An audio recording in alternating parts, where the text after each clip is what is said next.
Oh shit. I don't exist there. I went to the just chatting screen, but I guess I don't exist there. Oh, I thought that. Okay, one second. Let me set it up so I can exist there. Happy Saturday, y'all. Happy Saturday. Oh. Okay. Open up. There. There. Okay. Here I am.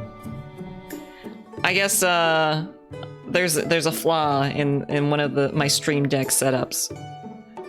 Because I have a Stream Deck set up for like this gremlin model, and I'm just like a Stream Deck command, and it basically like hides other sources and like shows this one, but I guess it doesn't show it on the just chatting. Just chatting, crickets chirping. No one's here. Guess you're just a gamer dude. Yeah, I'm just a gamer dude. This one's only a gamer. They don't chat. They're just gaming. But happy Saturday, y'all. I hope y'all are having an alright day so far. A good day so far. Cabal, we already talked before, so I know how it's going with you, but I hope that your day starts looking up. Today we're gonna be playing some more Coffee Talk. It's been a hot minute since we streamed. It's been like a week. It feels like forever, honestly. Did I do my cricket whistle in front of you when you were here? I don't think so. I think you did like the drop noise that you would do on stream, but you didn't do the cricket whistle. Is it like you whistle and it sounds like crickets? Is that what it is? Oh, I'm sleepy. Stream just started and I'm already sleepy. It's the sleepy curse. Yep, okay. I kind of want to see how you would do it. I mean, we see each other soon anyway, so that should be fine. Also, lately I've noticed that my voice has been a bit different. It's nice. And yeah, HRT progress. Fronge has a tiny mustache now, like a very, very tiny one, like very, very, very tiny and light, but it's there. It's more than before. It'll be okay, I reckon. I need to remember to do it next time. Hopefully I remember to ask you for it. It sounds lower. Yay! Yeah! Wow!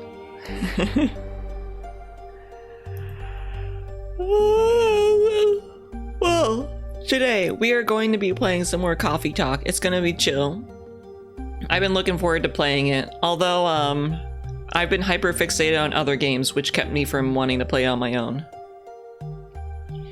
Soon your baby mustache shall grow like the mighty oak. Yes, it will grow to be a fine mustache indeed. Although I don't know how to...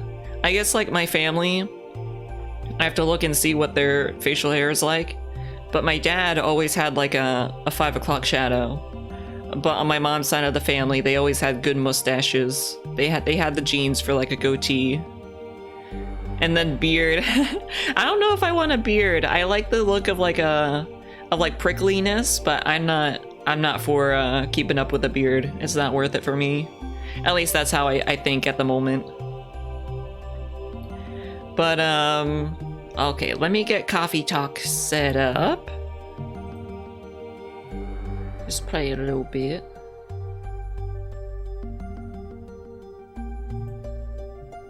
Valid, yeah. To each their own. In terms of beardedness. Alright, we got that up here. Hopefully it should capture it soon. Alright. Game capture. Yeah, it should be capturing Coffee Talker at the moment. Let me give it a second. There it is. Okay. Admittedly, you could always put a yarn beard and just take it off when you're sick of it. Wait, what's a yarn beard? Oh, game progress. We made a good amount of progress last time. Let's load it.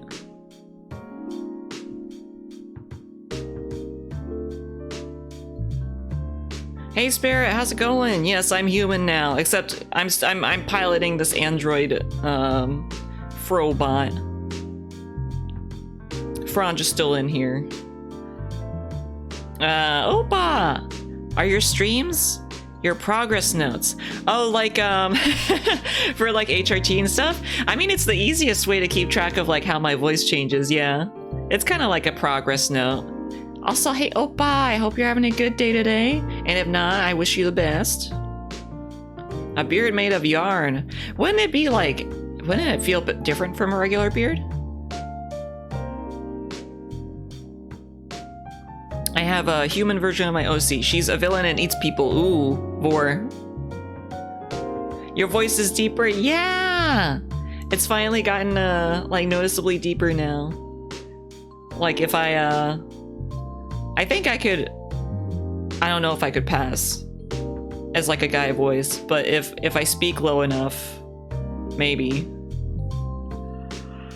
Or it sounds more androgynous or something. That's kind of what I want to go for. Yo! Yeah. It's not a one-to-one replacement. It's symbolic and adorable. Ah, okay. So it's kind of like for fun and stuff like that. A cute little yarn beard. All right, let's continue here. Let's see where we left off. Oh, we were serving this girl. Wait, what did she ask for? A cafe latte? Yeah. All right. Also, let me change the volume a bit.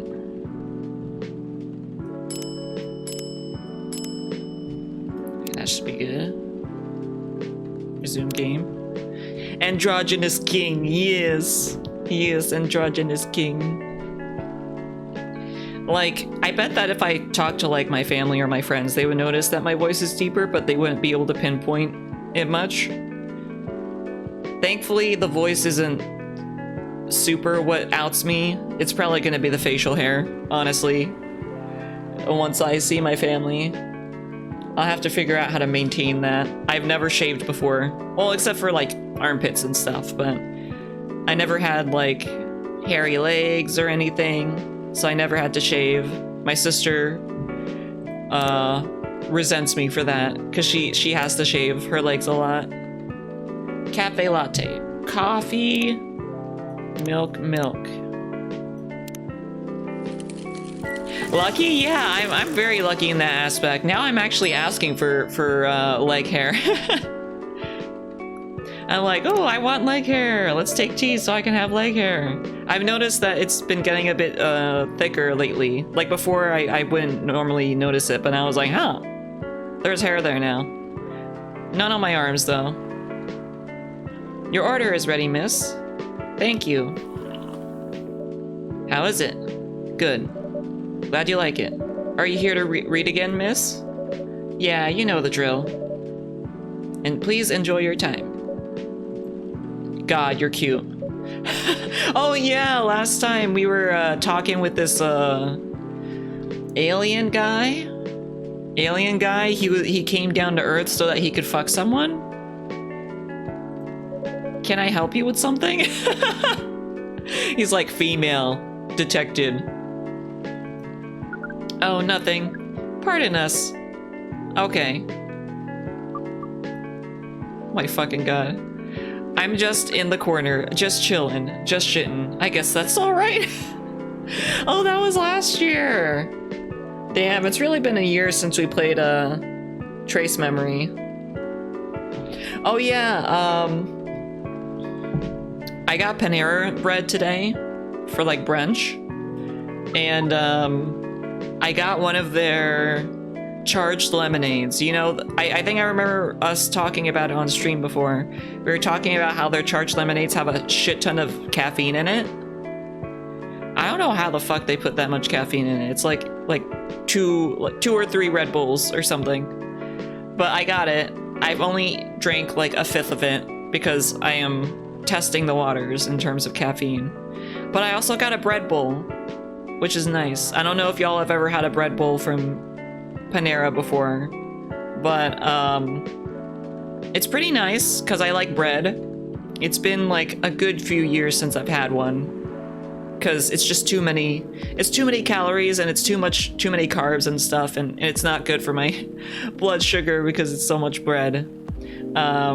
So I ate other stuff with it, but basically it's a giant sourdough bread thing where you put soup inside of it, and it's so good because the soup soaks into the bread, and then you can like eat the bread soup stuff, and it's so nice.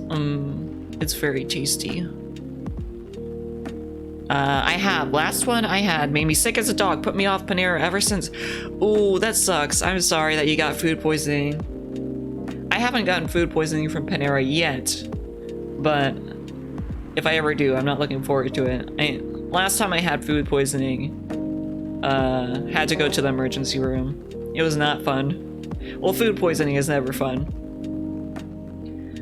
Draken has had food poisoning a good few times, and one of her food poisoning incidents happened like right along as she developed a lactose intolerance. So it was like she stayed sick for a while because like she was eating dairy when she didn't know that she was lactose intolerant. So she is understandably very cautious when it comes to food safety. Like she won't she's very worried about like food safety. So far, Panera was my one and only food poisoning. Okay, it sucks that you got food poisoning from it, obviously, but I'm glad that was your only time in like the 40 years you've been alive. Today I learned you can develop lactose intolerance, OMG. Yeah, you can. You can start off not being lactose intolerant, and a lot of the times you actually develop it in adulthood. Because that's what happened to Draken, and that's what happened to another friend that I had in college. She became lactose intolerant around college time, and she loves chocolate, but she loved chocolate, but she couldn't have chocolate anymore. It's just weird. I don't know why. There's likely like an explanation online for like why people develop lactose intolerance as they get older. But it's probably because we're not. Isn't it like a lot of ethnicities have lactose intolerance? Like you aren't really supposed to drink milk from other animals, but we do it anyway. Yeah, poor friend. She couldn't have chocolate anymore. But you know, like that joke about people with lactose intolerance, or the joke that people with lactose intolerance make, where they're allergic to it or they're intolerant to it, but they eat dairy anyway because they love dairy so much. They're like, okay, I'm gonna eat this cheese and I'm gonna be in pain later, but it tastes so good now. But thankfully there are like lactose-free things. Like there's lactose-free milk, which actually we, Draken and I got just to use as like to put in tea and stuff like that. And you can take Lactaid, which like if you take it before you eat lactose, it helps a lot. Helps you process it. Whenever my guts try to get squeamish at milk, I punch my guts with milk and cheese. It's like, I don't know about this milk. And you're like, okay, here's some more milk. Gonna eat this cheese and shit myself. Yeah, like, I think I talked about this last week, but there's like this TikTok video that I watched where like this lady ate this like volcano chocolate fudge cake at this restaurant, and she was like, okay, let's see if I can keep myself from shitting myself before we get home. And like she was like videotaping herself like right after she ate it while she was in the Uber, and then when she finally got home she was like, oh god, I was so close to shitting myself. And I'm like, what is this? This feels like fetishy. Pretty girl almost shits herself. Like that sounds like a fetish, right? Admittedly, I don't have the full intolerance, but my guts get squeamish if I go a while without eating it. Oh, so you have to like just keep eating it then. Excuse us? Yes? Are you waiting for someone? She looks so fucking done. It's a race with the devil to get home. Yep, yeah. It's only weird if you make it weird. I was just getting like weird vibes from it because it was like so focused and like she was like red in the face and she was like, oh god, I gotta shit myself. Oh god, I gotta shit myself. I thought it was funny, but then Draken was like, this feels kind of fetishy. And then I'm like, oh yeah, I can see that. Yeah, it's true. It's only weird if you make it weird. Not this again. No, I'm not waiting for anyone. Are you sure? Yes. I'm sure I'm not waiting for anyone. Because we are waiting for someone from this app, and she's an orc, just like you. Look here. First, I'm not the only female orc on Earth. Heck, I'm not even a pure orc. But is your name Uruk High 69? Uruk High 69. Oh my god. Is this guy sane? Please pardon them, miss. I don't think they're from around here. So, you have not answered our question. Are you Uruk High 69? No. My name is Myrtle, and I never use Uruk High 69 anywhere. Oh. You really are not her. Just like... It's like, hi, I'm waiting for this white person on this app, and they turn to you. Or like, oh, I'm waiting for this like blank person that matches your description. And they just like think all of them are the same. So of course they're you. Everything's a fetish for someone. That is very, very true. That is very, very true. Like, I bet, okay, sneezing, that's definitely a fetish. I mean, you could say anything. Doraemon. Because I have a Doraemon plush on my table. Doraemon porn. That's that. Yeah, Doraemon. Stick that sausage in my throat. Goddamn, yeah. I don't know. Computers. Dell laptops. That's probably a fetish. Someone probably has a thing for Dell laptops.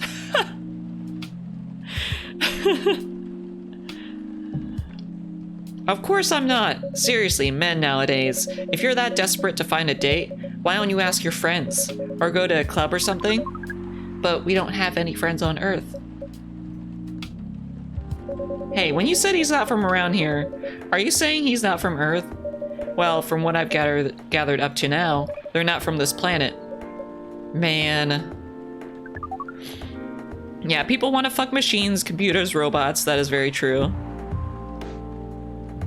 Pardon us for interrupting, but when you said club, which activities are you talking about? According to the search result, there are just too many clubs on Earth. Some of them look pretty interesting. Oh, I like the little face over here. The little face coming out of his suit. Like this club about space exploration. They call themselves Trekkies. Not that kind of club, dude. Not that kind of club.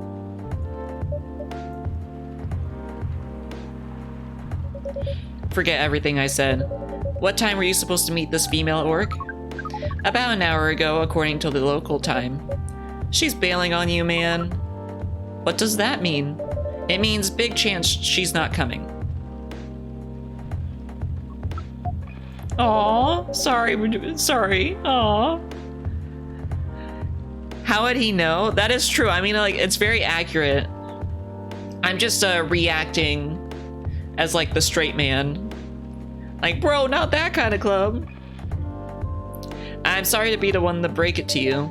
She's probably right, sir. Have you tried contacting her? We have. She read it according to the application. Did she reply? No. Ouch. If she didn't reply, I'm 100% sure she bailed. She's not coming. I believe Miss Myrtle here is right. That was...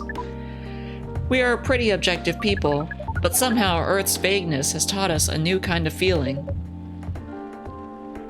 This has happened before? Many times.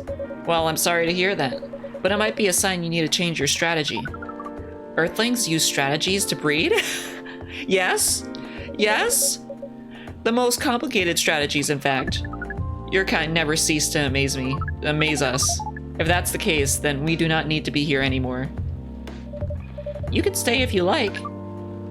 Oh, it's okay. We need to report back immediately, but we will visit this place again in the future. You have a very nice place, owner. Please, just call me Doodle. Thank you for your time, Doodle. And thank you for your input also, Miss Myrtle. We will definitely study the breeding strategies of Earth. Sure. It's called norm, by the way. The breeding norms. Although you can also use strategy as the keyword. We'll keep that in mind. Okay then, we are off. Take care on your way. My fucking breeding strategies, what the fuck? His date left him twisting like a bag of hot space fart in the wind. That would be very twisting. Yes, that would be twisting a lot. Whoa boy, who the hell was that? Oh, hi there, Freya. What is an astronaut doing in this coffee shop? Drinking and waiting for their friend, apparently. What kind of friend? Leica the dog? A date from a dating app. I should have been here. What does their date look like? The date didn't show up. Ouch. Poor astronaut. Why didn't they remove the astronaut suit first if they're going on a date? I mean, showing off your job is pretty common, but it doesn't have to be that literal, you know? I don't think they're an astronaut. Not in the usual sense. What do you mean? They might be an alien. Yeah, their date looked like nothing. It looked like an empty seat. Alien? Like Englishman in New York alien or alien? Alien. Outer space? Probably. Or other dimensions, I don't know. Wow. Like, super wow. I mean, I know you get a lot of different visitors here, but wow. Life is never boring here. That's why I'm writing about it. Oh yeah, how's it going so far? The writing? Yes, the writing. With capital T and W. It's going pretty well, actually. Nice. May I see it? Oh. Maybe she doesn't want to share it? What do you mean? Can I read the draft you've written so far? No. Please don't. Why? It's not good enough. Hey, be more confident in your work. I know you're a good writer. Besides, if you're not that confident with it, maybe I can share some feedback. Yeah, the writing TM. You're right. I actually have prepared a printout of the draft. So you were planning to show it all along. Hehehe. I wasn't sure about it. It's the first presentable draft anyway. Come on, I know the drill, and I'm pretty familiar with your stuff. Alright. Let me get it out of my bag. Be honest with your feedback. I will. Now, will you hand it over? Girl, come on, hand us the draft. Hits me right in the writer's bladder. Yeah, you're like, I'm done, but it's not good enough, so I'm not gonna show it to anyone. I feel that with like art too. It's okay, Freya. Here it is. Thank you. Now, let's see. Yup. How was it? Let me read it at my own pace, okay? She's impatient. What's wrong? Is that bad?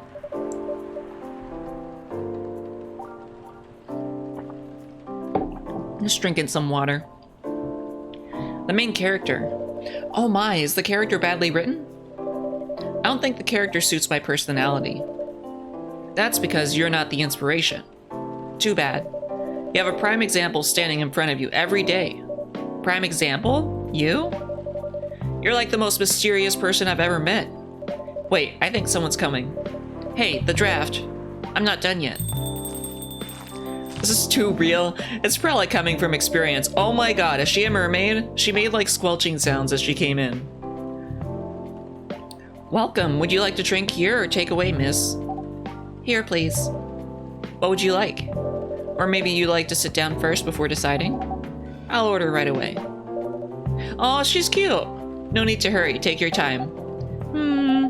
Is it okay if I order something a bit complicated? You can order whatever you like, as long as we have the ingredients. If that's the case, do you know masala chai? The tea with the spices? Yes. I'd like to order a masala chai then, please. Okay. Do we have the... do we have... Okay, we got Galahad. I guess we have to figure out, the ingredients. We don't have the recipe here. So it's a chai. So it's gonna be tea.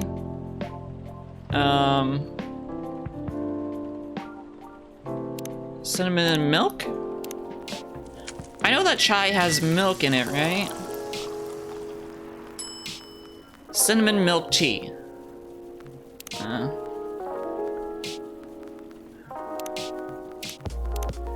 Wait, was that what I already made? No. This is a different order.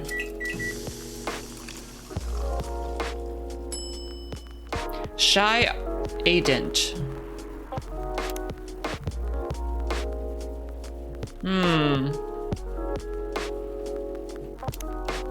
2 cinnamons?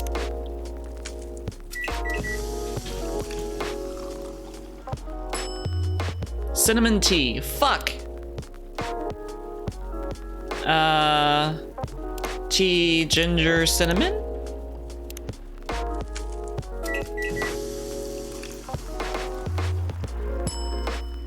Oh, thank goodness. Masala chai. I believe this is the drink you were talking about? From the look of it, I think so. Let's give it a taste. This... Is it bad, miss? Oh no, it's really good. It just brought back some memories. I hope they're good ones. Oh, they certainly are. They certainly are. Huh? Where were we? The main character. The character feels very you. You bet. If the reader knows me, they'll notice right away. Is that okay? Sure, why not? It sounds so narcissistic. I kind of feel that. I've written stories in the past that where the main characters were like based on me, and I always felt like that was kind of... I mean, it does kind of feel like that, right? When you self-insert into your own character. It feels kind of narcissistic. But I mean, like, you're the... Especially when you're like an early writer, when you're starting to write. That's like the most, you know the most about yourself, right? So you write characters like yourself. It sounds, okay, don't worry about it. They won't notice it unless they know me personally. And having the main character think like me makes it easier to write. If you say so. Sorry. Did you say something? Yes, sorry for interrupting. Are you a fiction writer? Yes, I am. That sounds so cool. Well, yeah, but I only write small-scale fiction. Short stories for the newspaper. Or non-fiction stories about people in this town. She's writing a novel right now, you know. In fact, I was just reading the draft for it. Hey! Wow. How many books have you written? Well, this would be my first book if I finished it. I always wanted to be a fiction writer, but conjuring words is hard. I'm a writer, and even I can't use complex words like conjure like you just did. A lot of people have said that my vocabulary is uncommon. What do you do? What's your name again? Ah, pardon me, my name is Aqua. Oh, Aqua! I was watching Oshinoko and reading it too, and the main character's name is Aqua. Ah! Hi Aqua, I'm Freya. And the barista here is Doodle. Greetings, Miss Aqua. Nice to meet you. So yeah, what do you do? I'm a researcher at the university. I also make games in my free time. Oh, she's a game developer? Hey, that's even cooler than my job, you know. Thanks.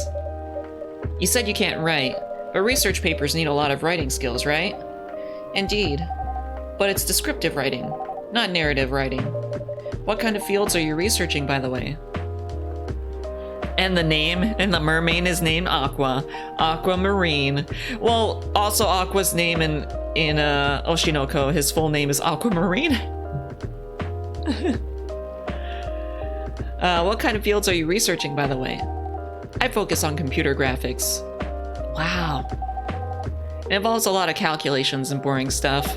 Not something the media would cover, I guess. It wouldn't attract many readers. Oh my! I forgot you're a journalist. I'm so sorry, I didn't mean to offend you. Haha, come on, you don't have to worry so much about everything. It's alright. I'm joking though, I don't know the mermaid's last name. Oh yeah, I figured you were making a joke. Excuse me for interrupting. Yes. You said you're a researcher in computer graphics, right? That's right. Did you write a paper on the latest fluid rendering technique for 3D environment? Oh, what the fuck? 3D environments? I believe one of the contributors is also named Aqua. Oh my, yes, that's me. Did you read it? I did. It was pretty important for the project we're working on. May I ask what kind of project that is? It's a video game series called Full Metal Conflict. Ooh, wait, is she a video game programmer? Are you kidding me? You work on FMC? Oops. I'm sorry, I got a bit too excited all of a sudden. Don't be. It's nice when you meet someone who likes the thing you worked on.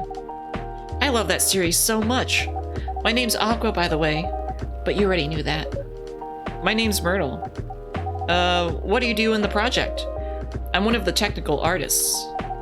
Oh, she's an artist. Ah, no wonder. Yeah, I don't want to intrude on your discussion any further, but could I ask for your business card or something? Me and some friends have something we want to discuss. We submitted queries through our department's contact form, or through your department's contact form, but we haven't received any replies. Ah yes, that happens a lot. The form sends the queries to another department, and sometimes it takes them a bit to respond. Pardon us for that. Of course, should have expected that. That's bureaucracy for you. Submit a form and wait months. Myrtle is cool. I don't have my card with me right now, but we can swap email addresses if you want. Sure. Oh my gosh, she's so cute. Aqua is so cute. She's like, oh, I'm gonna swap email addresses with a cool person. Here's my email. Yep, got it. This Full Metal Conflict series you two are talking about, is it the same series that's getting a movie adaptation soon? Yeah, that one. To be honest, I hated the idea of turning the game into a movie. Nonetheless, Hollywood. They have the budget for the flashy visuals, but I doubt they'll do the series justice. Why? Because some games tell their stories in a unique way, and some stories can only be told through this medium. And FMC is no exception to that. Oh, is it kind of like how this game is told through the video game, the story for this game is told through the video game medium, and it wouldn't be the same if it was made into a movie?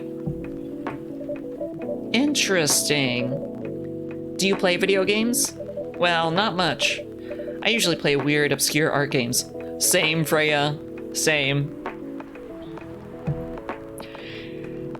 Speaking of obscure, well, it's not too obscure, but I finished Master Detective Archives Rain Code recently. Because it's like part visual novel and stuff. It didn't require a lot of control or like complex control. So I was able to play it while also resting my hands more. And it was really good. I definitely recommend it if you like mysteries. And I posted in the Discord, I was like, what do I do now? I don't know what to do with my life. And then Oppa was like, play Higurashi, and I'm like, oh yeah, shit, I gotta play Higurashi. I left that on the back burner. I completed the first chapter, and I'm on the second chapter right now. The type of game you might see in an art gallery. Really? That's weird. You're not the first to say I'm weird. It's not that. Usually people that play arty games are gamers that got bored of the current state of video games. That's true, but I believe art games cater to a whole different market compared to mainstream games. Hence, a lot of the players are not gamers. Gamers. And they're more accessible to play, but harder to perceive.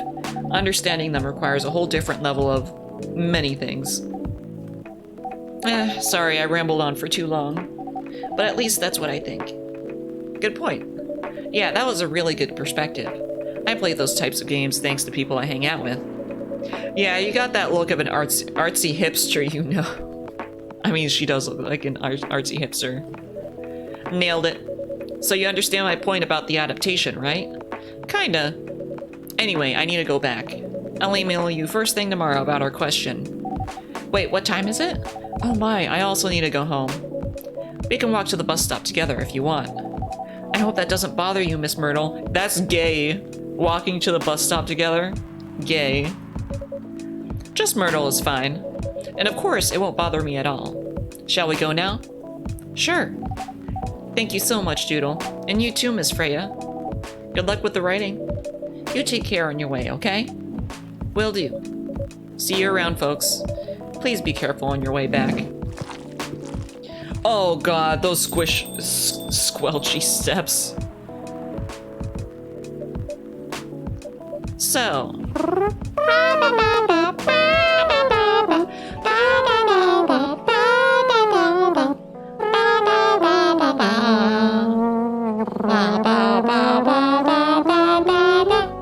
Smexy. Oh. Fucking loud fart. Yeah, very, very sexy. Yes? That was a nice talk, but you haven't given me proper feedback for the draft yet. And I could see that you were reading it on and off. Well, it's kind of good. What kind of fucking feedback? It's kind of good. Like, how does that help? How does that help? Seriously? That's it? I'm not an editor. Did you expect me to have a list of notes for you? Yes. Really? You're mysterious, that much is true. But I've been a regular here for a while. I recognize the expressions you were making as you read it. You have a lot of comments, right? Admit it. Okay, you got me. But this won't be short, and I will be really honest about it. Ugh.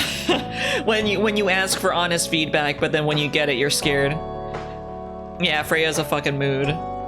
Well, the night is young. Bring it on. Okay, let's start at the beginning. Sweet, cool, and magically wakes you up. Black magic.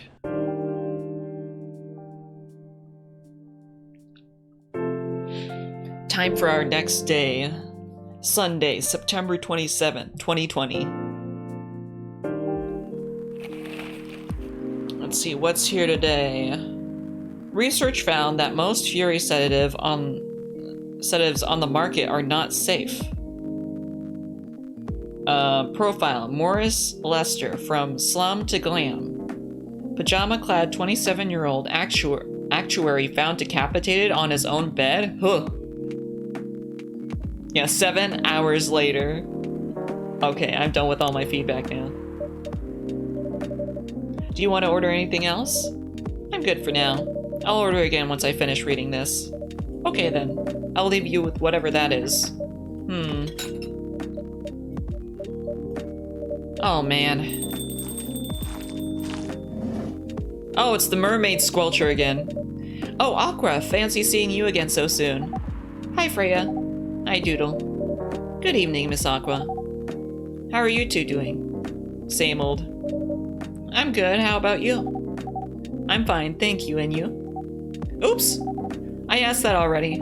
I'm sorry. Oh god, Aqua, you're a big mood.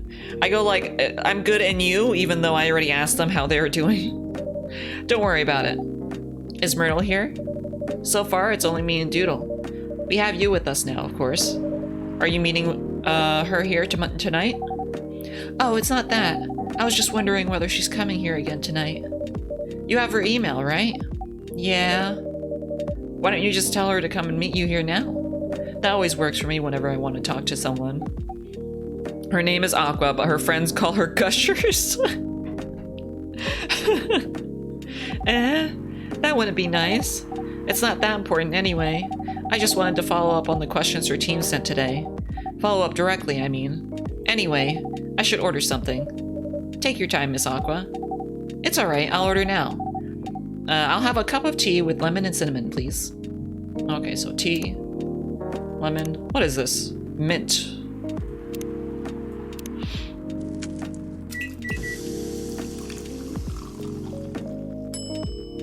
Russian tea? Is that what she wanted? Here you go. Oh, it looks so pretty. If I'm not mistaken, it's called Russian tea, right? Oh, you knew? I heard about it once. I'm pretty sure the only part that's Russian is the name. It was originally from a community cookbook or something. You're right. Whoa, that's a highly specific fun fact to know. I guess I spend too much time browsing the internet. Same. When did you arrive, Freya? I've been here since you left last night. What? Wait! She's been here since then? Ha ha ha. Finish drinking first, Aqua. I'm sorry. I said you haven't left? I was just joking. Oh, okay. She was joking. Okay. Oh, that would be crazy. Why? Oh no, I didn't mean to offend you or anything. It's just that you shouldn't forget to take breaks. You too, Doodle. Please make sure you get enough rest.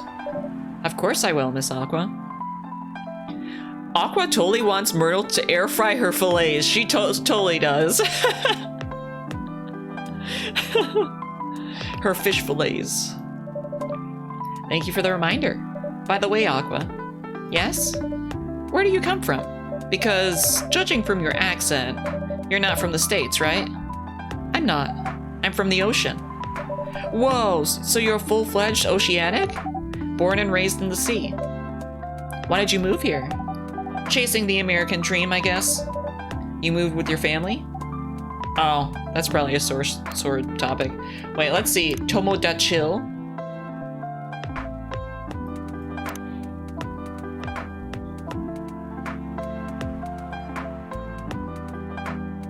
So I was looking at this. I don't know how the fuck to read this. It's some kind of other language.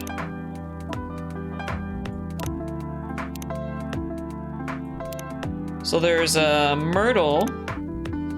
Oh, that's cute. Myrtle, birthday, the 13th of May, game developer. Myself, summary.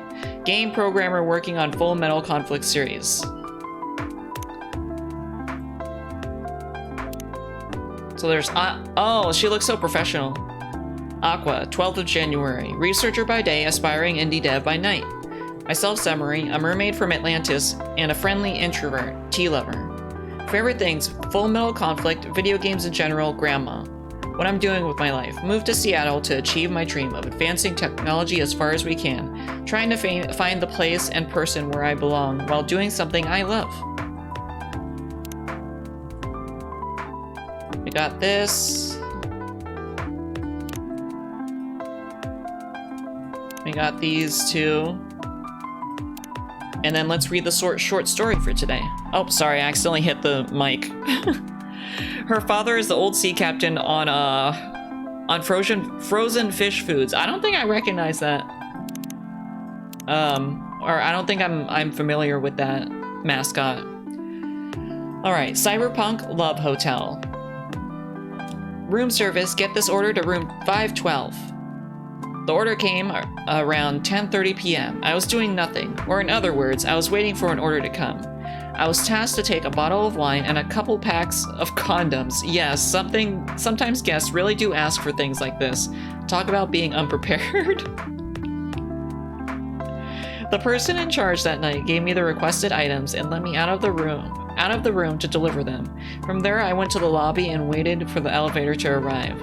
While I was waiting, a guest came in behind me and pressed the button to call the elevator. He looked at me in awe. I looked back at him, showing him the smile hotel management taught me. He smiled back. When we got in the elevator, he pushed the button for the 3rd floor. Silence filled the tiny room. As we ascended, the guest pulled his phone from his pocket and started recording me. This again, I thought. I didn't do anything about it. To be precise, I can't do anything about it. It's part of the job after all.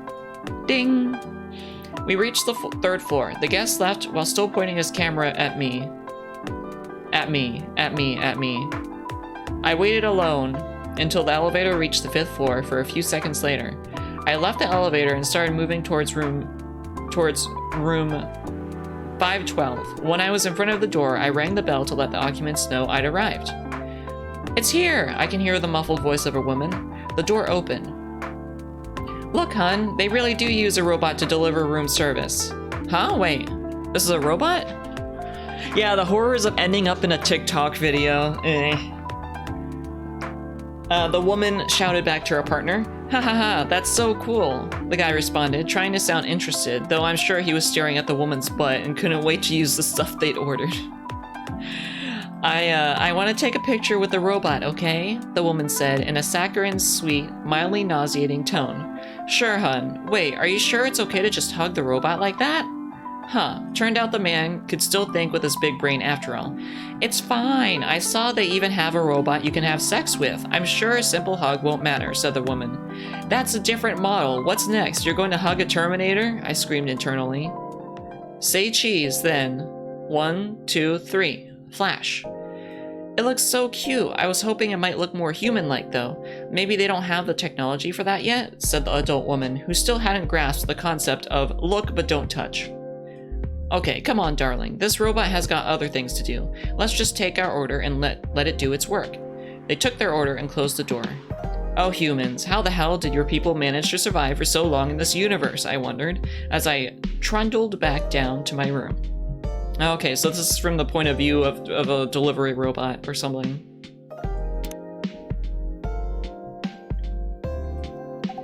No, I'm the only one who can move here. Oh, may I know why?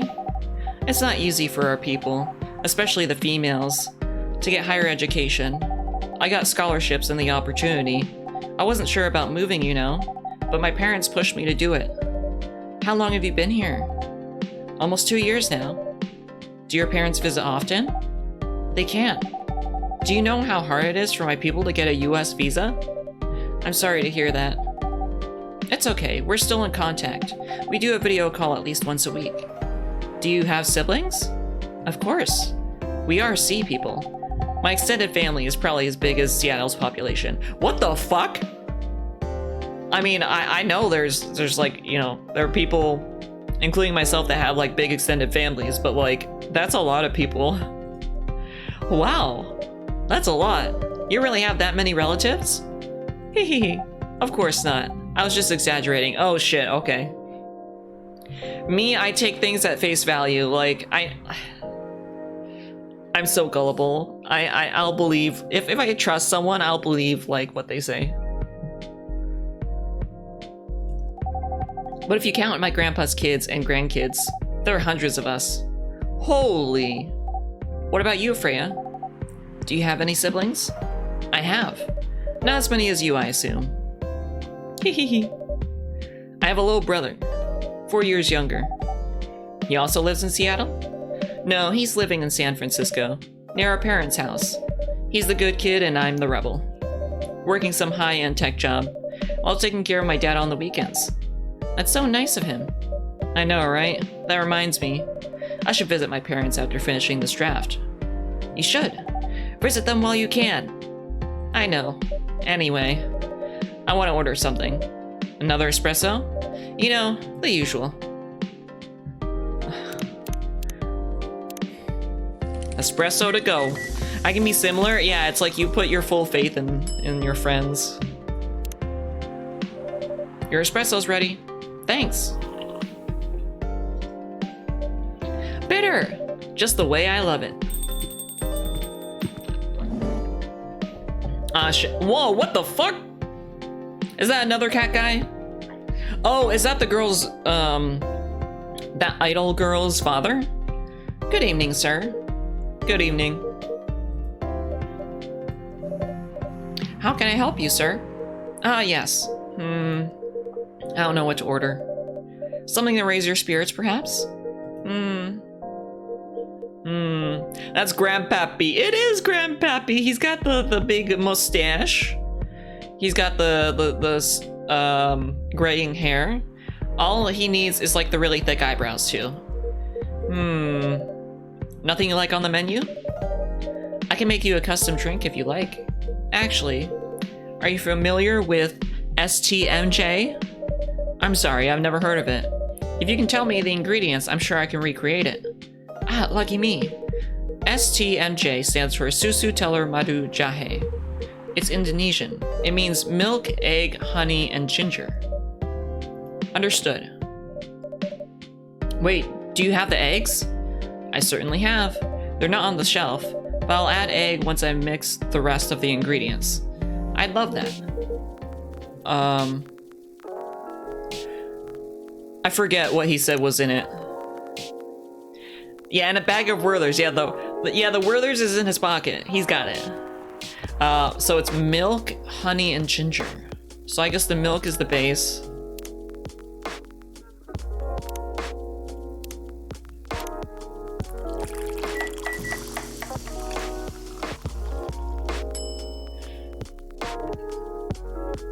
Honey ginger milk. I don't know if this is right. So milk. Wait, what did I make before? What? I forget what order I put it in as. Oh no, did I do it in the same order as before? Shit. So let's do ginger first, after the milk.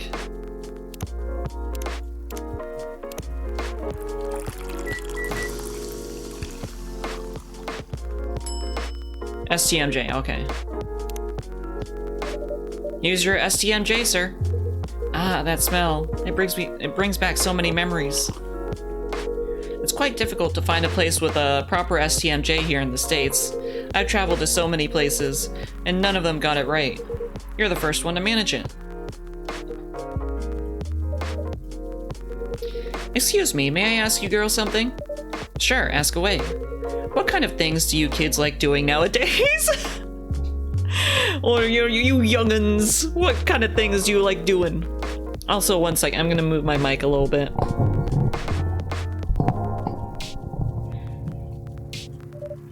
Excuse me? Aren't you college students? No, we're not. I see. Moves closer. Ah! May I ask how old you are? You're being creepy, old man. Go back to your chair and keep your distance. Oh, I'm sorry. I didn't mean to be creepy. Hey, Doodle. Who's this pervy old man? I have no idea. It's his first time here. I want to be able to understand young people. I think he's trying to understand his daughter or something. Thank God you're here, Officer Georgie. What's up? There's a creepy old man trying to flirt with us. Where? You mean him? Yes, but not so loud.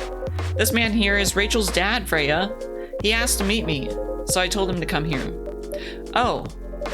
I didn't know that was Rachel's dad. That Rachel's dad was a pervy old man? What the fuck, Freya? No wonder she ran away from home. Freya! Hold your tongue. Hold your tongue, girl. Everyone, please meet Mr. Furlong, Rachel's dad. Mr. Furlong, please meet Freya and Doodle. Please, call me Hendry. Hendry?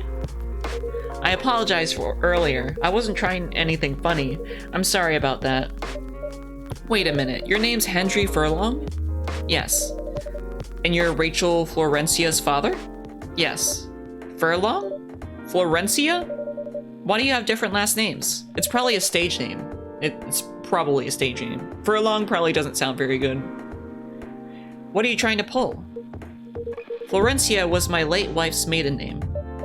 Oh, I'm sorry. Rachel chose it for her stage name. Freya. Okay, I think I better work on my novel. I'm sure you guys have a lot to talk about. Freya, I'll come with you. Anyway, what was it that you wanted to talk to me about? It's about Rachel. That night when you drove her home, was she hanging out with shady people? Well, I think one of them was a bit shady. Hey, I heard that. What? I'm not a criminal. I'm just kidding. She was in this coffee shop talking with Freya and Doodle here. She wasn't in any danger. Are you sure? What about before that? Well, calm down. Is everything all right? It's just that I feel that she's getting more and more distant. I don't know how to talk to her anymore, or even what to talk about. I don't know what kids her age are into nowadays. Every time we talk, we end up fighting. I have 3 daughters. We fight all the time. One thing that I learned... Hey Cube, how's it going? Whoa. I hope you're having a good Saturday so far. One thing that I learned, give them time and space, but be there when they need you. Or you can just bribe them. One time I had a fight with my eldest daughter. She didn't want to talk to me for a week. I know she loves pizza, so I went to Rocco's and bought her favorite pie. I left the pizza on the table like a trap. Oh yeah, I am. I'm glad you're having a good Saturday. Is this a cool game? Is this a funky game? It's pretty cool and funky, yes. It has very good vibes, and it's very relaxing. If you've ever played Valhalla Cyberpunk Bartender Simulator or something, it's very much like that. Except it's set in a coffee shop, and instead of being set in a cyberpunk world, this is set in a kind of modern fantasy world. Oh yeah, cyberpunk waifu bartending. Yes, I remember that. Yeah, me clapping for the vibes. Vibes are really good. I do love a good game with good vibes. But yes, I remember waifu bartending, cyberpunk waifu bartending. I'm still waiting for the second game. I want the second game. But I don't know if it's ever gonna come out. At least we have Coffee Talk. Coffee Talk, like, came out, and then there's a second Coffee Talk game as well. All in the time that took for Valhalla to, like, make their second game. Although, like, they haven't finished it yet either, so this game is pretty good vibes so far, and you make coffee. You make coffee instead of drinks. Although I do like the aesthetic of making drinks better than making coffee. I also want the second game. I want the second game too. I don't think I have it. Because I wanted to just buy this game first, and then, like, see how I liked it and then buy the second game. But the second game looks very nice. I like the characters, the look of the characters in that game. Let's see, I left the pizza on the table like a trap. Then I just waited for her to take the bait, just like a stakeout. Once she took a bite of that delicious pepperoni, I casually grabbed a slice and sat with her. That pizza really helped smooth things over. After that, she wouldn't stop talking. What if what she loves doing is the problem? Rachel loves singing and performing on stage. I'm proud of what she has achieved with her career. She's really young, but the entertainment industry isn't a kind place. Not the label, not the media, not the fans. And I don't trust her new manager. Rachel's just a little girl. What if she gets harassed? Or forced to do drugs? Did something happen? Well, nothing's happened yet. I just feel it in my guts. Oh, he's being like...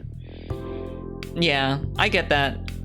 Because I've heard, like, horror stories about the entertainment industry, especially for, like, young people working in it. But it kind of feels like he's being way overprotective of her.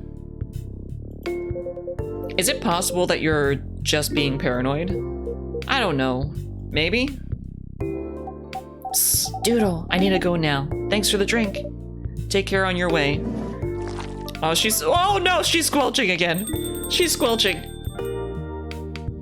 I wonder what kind of trail that mermaid leaves behind. Does she just, like, leave behind, like, a wet trail behind her? Well, can't you just find another manager?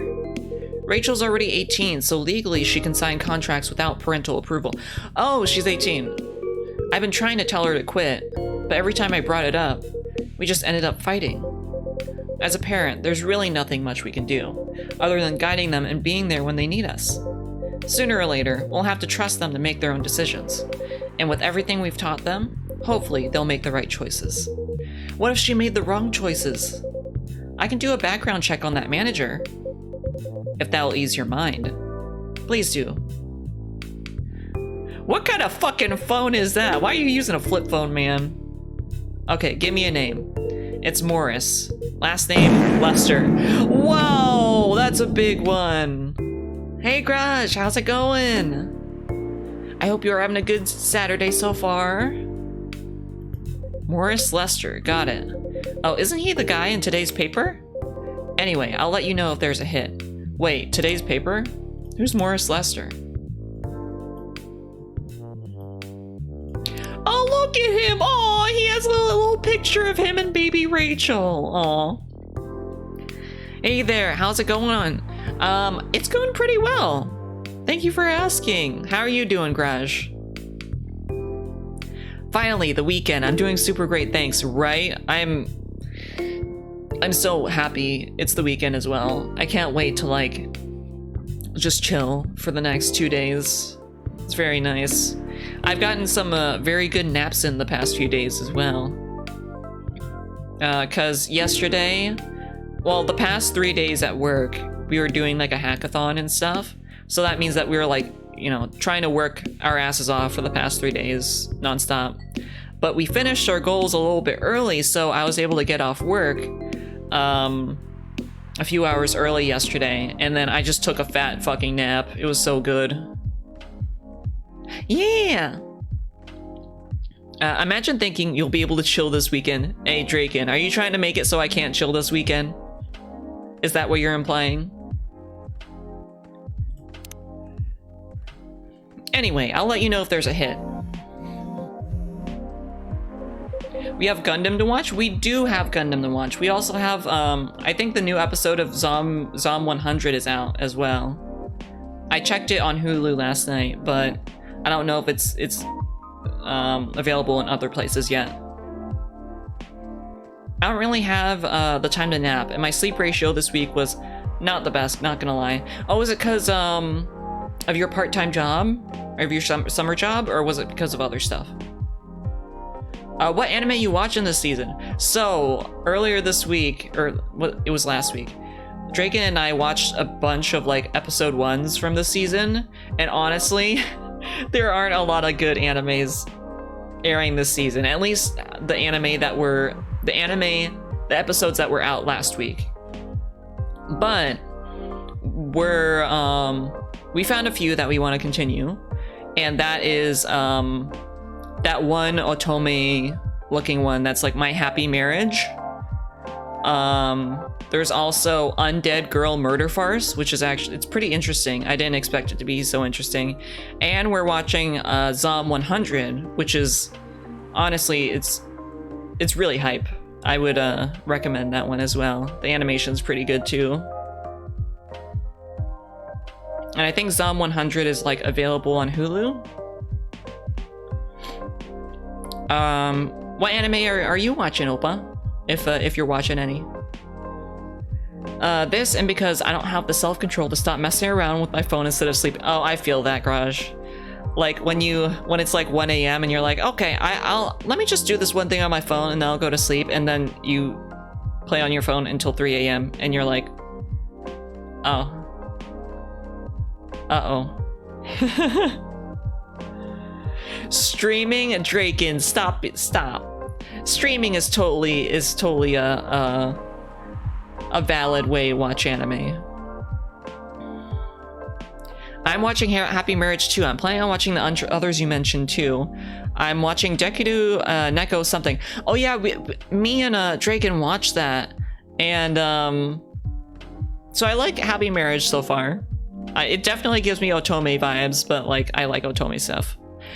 And Dekido Neko is animated by the same studio that is doing the Glasses Girl one, and that was kind of like, Dekido Neko is a bit better than that one. Yeah, Studio Gohan's, and I was just like, I couldn't finish the I couldn't finish the Glasses Girl one because even if you set aside like the wonky animation sometimes, or the wonky backgrounds and stuff, nothing was happening in the Glasses Girl one. Like the guy is just like, oh wow, she did little thing. Oh wow, she forgot her glasses, even though how the fuck do you forget your glasses and then walk all the way to school if you can't see shit? Wow, she's so cute, even though I'm like, what the fuck is she doing? Like, she's not doing shit. So I was just like, okay, drop that. I dropped the Neko show too, but that was just because we had watched so many bad anime at that point that I was just like, I can't take this anymore. Not saying that the Neko show was bad, it's just that, like, I was just so done by that point. I was like, oh. But, I hope that the Neko show continues to be entertaining for you. It did look pretty cute. It looked like a slice of life, nice, comfy show. But the three that we decided to watch are those. I want to watch Hulk, if you know about that one. I think the first episode is already out, but I haven't gotten around to watching it. And also that one about the sleepy or the lazy nun and like the priest.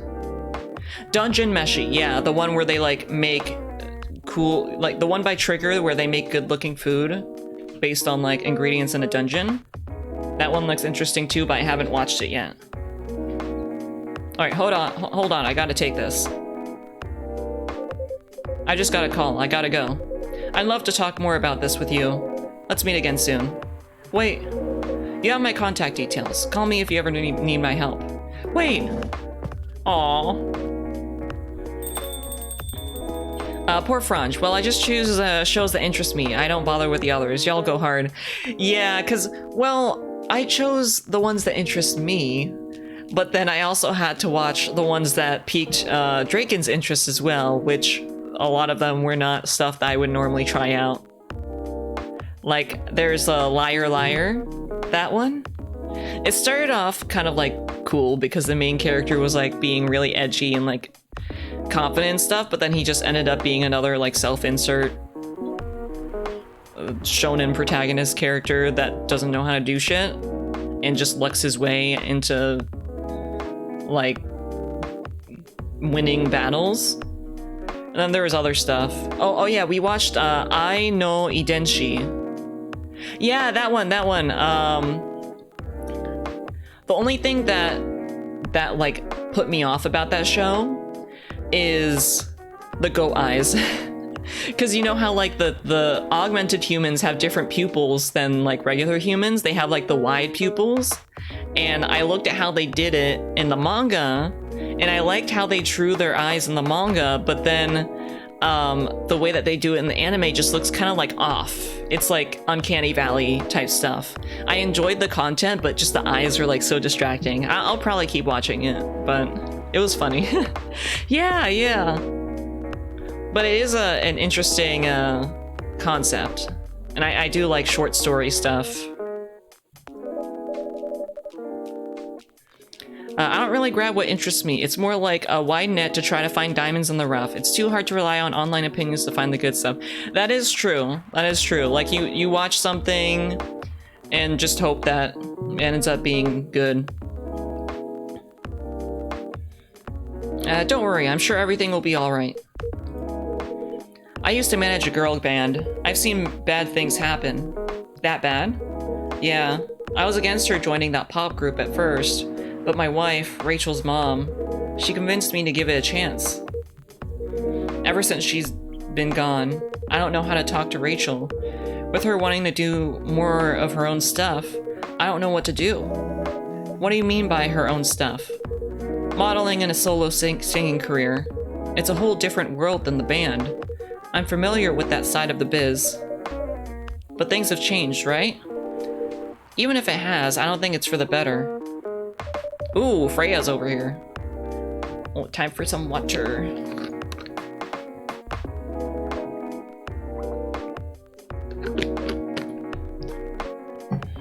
Water's good. Water slaps. Water. Water. Water. She survived being an idol, even managed to graduate and start a solo career. She sounds like someone who can take care of herself. Don't you think so? She's not ready. I don't want her to get hurt. There are a lot of bad people out there. People that want to take advantage of her. You are her father. I understand you might be worried. However, you shouldn't hinder her from achieving her dreams. I just want what's best for her. Is it really what's best, though? I think she's born to soar. But she's just a girl! My little girl! Seriously, that's your argument? I didn't mean to sound that way. It doesn't matter whether she's a boy or a girl. You'll drive her away if you keep on acting like this. That is true. With your knowledge, you should be able to help her achieve her dreams. I was once a stubborn young girl too. Maybe I can give you a little advice on how to handle rebellious teens. I'd love to hear it. Is it okay if I stay a bit longer, Doodle? Take all the time you need. Oh, is that the end of the day?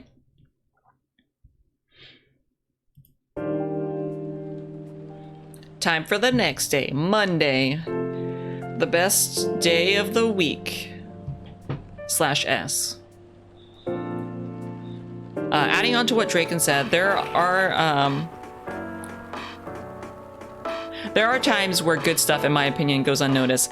Yeah, like, what was I watching before? Well, the good stuff that I was watching last season actually did end up being fairly popular. But yeah, there are like really niche shows that either like get badly rated, but I end up liking them anyway, so it's kind of hard to tell like which shows are going to be good and which shows are, well, which shows I will like and which shows I won't like. If that makes sense. Because I could love a show that's rated like 6 or something on Mal. Military personnel stationed along East Coast to prevent immigrants flooding in from the Atlantic. Aww. Werewolf representatives push the ministry for more accessible sedative. A doctor from Salictown arrested for experimenting with child cloning. Ugh. Yeah. Let's see, what's going on today? I think we saw all of these. Here's the short story for the day. The anxious boy and his love stories on public transport. The day was hot, sunny, and humid, just like most days in Jakarta. I was standing inside a crowded bus, neither well-functioning air conditioning nor proper ventilation, trying to keep myself productive in the uncomfortable environment by reading my recently bought copy of Maruki Harukami's The Elephant Vanishes while listening to a random playlist on my old iPod. This was 2 sentences. Unpopular opinion, I like the Junji Ito anime adaptations. That is definitely an unpopular opinion. I remember I didn't like it when I watched it, but that was over a decade ago. So, I could probably watch it again and see how I feel about it. So what the anime adaptations? I know that there was an adaptation of Gyo.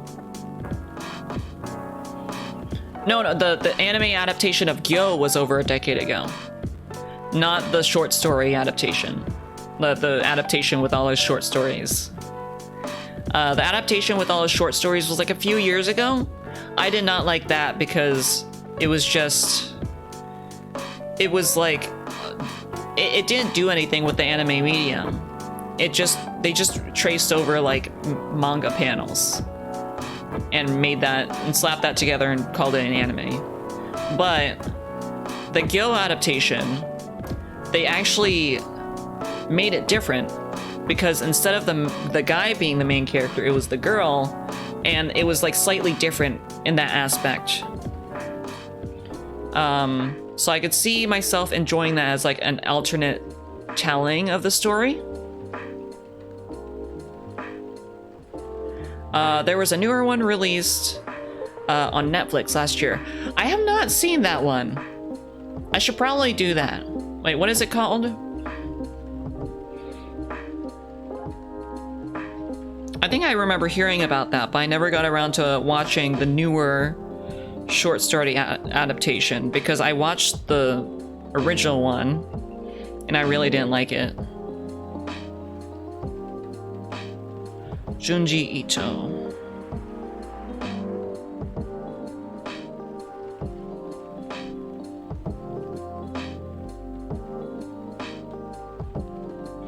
Yeah, so the Junji Ito collection was winter 2018. That's what I watched. Yeah, Junji Ito, was it Ito Junji Maniac? Is that what you're talking about? From 2023. 12 episodes.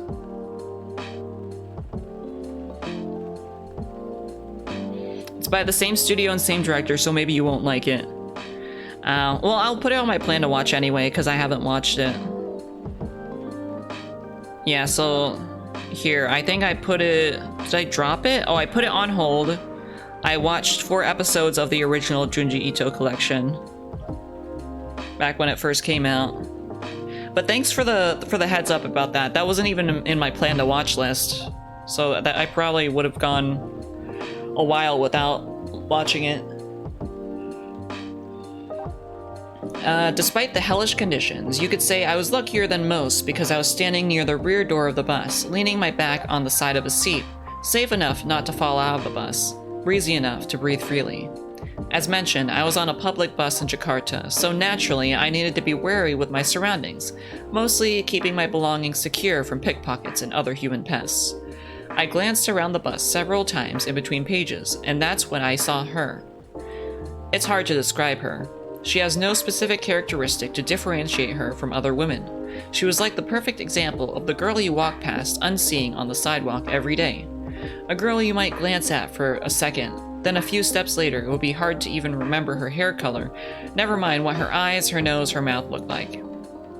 She was standing near the front door of the bus, not leaning on anything or anyone, not touching the bacteria-infested hand grip on the ceiling of the bus, although to be fair, it might have been hard for her to reach that grip anyway. But still, she stood there with the perfect balance of a tree rooted in healthy soil. She stood as if somebody had silently put the Venus de Milo on the bus. She somehow fit perfectly without anyone noticing it happening. I don't know what that sentence means. She was wearing a pair of earphones, wired just like headphones were supposed to be, and a slight smile on her face. Sometimes she closed her eyes for a few moments, enjoying the music only she could hear. Her eyes rarely stayed in one place. They kept wandering around the bus, not too fast like someone anxious, not too slow like someone looking at something specific. Maybe she's the one, I thought. This isn't the first time a thought like this has crossed my mind. As a hopeless romantic, seeing any woman who piques my interest will immediately trigger a story in my imagination. A story of how I'll approach them, get to know them, with the proviso that they're just as I imagine them to be, start dating, get married, have kids, grow old in our home, and so on and so on. Random cuties, that's what I call them. Unicorns among horses. The term doesn't apply to any cute girls I see, of course. It has to be someone special, or at least someone I imagine to be special. The thing is, automatically imagining those stories whenever I happen across a random cutie isn't healthy. It puts a toll on my mind and, of course, my heart. It creates a lot of unhealthy expectations before any opportunities even arise. Oh shit! She looked at me. We made eye contact for a brief flash of seconds. I immediately returned to my book. Did she notice me staring at her? Did she see what I was thinking? My mind won't stop spinning, overthinking, while my pulse beats double time in my ears. I continue staring at my book. With what just happened, I obviously can't read it properly. My eyes were looking at the words, but nothing was being processed other than thoughts of her. I glanced back at her, and she was staring at me. Eye contact more than once. It has to mean something. Should I approach her and introduce myself? Yes, I should. But what if things go wrong? What's the worst thing that could happen if we introduce ourselves? First, it's a crowded bus, and moving from the rear door to the front will definitely annoy some people. Second, what if after we approach her, she becomes annoyed and... Oh, come on, you're overthinking as usual. Nothing bad will happen, even if she does get annoyed. Don't dismiss me. Nothing bad will happen? Well, she might scream and say I'm a pervert, and then the whole bus will beat me to death. What could... I understand where this guy is coming from with these anxious thoughts, though. Like, you just imagine the worst case scenario. Oh, and the worst option. What if we introduce ourselves and then it turns out she's not like we imagined her to be? All that time and energy will be wasted, exchanged for years of agony. Oh, for everything will be fine. Don't worry so much. No matter what happens second, we still have to try something first. No, there's too much at risk. The debate is still raging inside my head, and that's when it happens. We make eye contact again, but this time, it lasts longer than a few seconds. And then she smiled at me. Just a small curve on those perfectly average, beautiful, perfectly average lips. Perfectly average, beautiful lips. I quickly returned to my book. See, you have to do something. But remember the girl with the violin we saw on the train to Yogyakarta a few years ago? Of course I remember. Exactly, she was just a random person that sat across from you on the train. We don't even remember what month it was, and yet we still remember the maroon coat she was wearing, the violin case she put in the overhead compartment, her reddish hair and that pixie cut, her... Stop it, that was different, and we might have saved ourselves a lot of embarrassment by not talking to her. The thoughts, the noise, the internal dialogue, it won't stop. I was sweating, but not because of the heat. A cold sweat. This had to stop. Stop! I screamed internally. Everything stopped, and just in time, my old iPod randomly shuffled to Explosion in the Spaces, the only moment we were alone. I cranked up the volume, put my book in my bag, and just breathed. Yes, I might lose the chance to meet the one by doing this, but at least as long as I don't know her, she's perfect. As far as I know, she might be listening to Explosions in the Space. As far as I know, she might be a big fan of Harukami and Final Dreams 9. As far as I know, she might be single. As far as I know, she might be the 100% perfect match for me that I believe can't exist if my knowledge of her goes any further than what I know right now. Besides, as the old saying goes, if it's meant to be, it will be. Well, also, like, you gotta make the move. If you don't make the move, it's not gonna happen. The bus stopped in front of Plaza Senayan, my destination. It was time for me to go. I decided not to look in her direction as I left, knowing that if I looked at her, it would be the last time I ever saw her. That's too hard for a hopeless romantic like me. I left the bus and enjoyed the warm sun and the breeze of fresh air finally out of that metal Schrodinger's box. That's when it happened. I turned my head to the right, and there she was, standing alone, enjoying the breeze now she was free of the roasting metal box we humans named Bus. She turned her head to the left, showing a glimmer of surprise at seeing me standing there. After that, she smiled. So, if it's meant to be, it will be? Damn, that guy's got a lot of problems.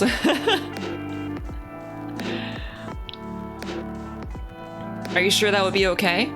Yes, I mean, it would be really hard to pull off, but it's something that'll make the story different. Different isn't always good. It's a neat concept, but you need to handle it carefully. And gracefully. I know. Shoot your shot. You'll only hit the shots you actually take. That is very true. Shoot your shot. You miss 100% of the shots you don't take.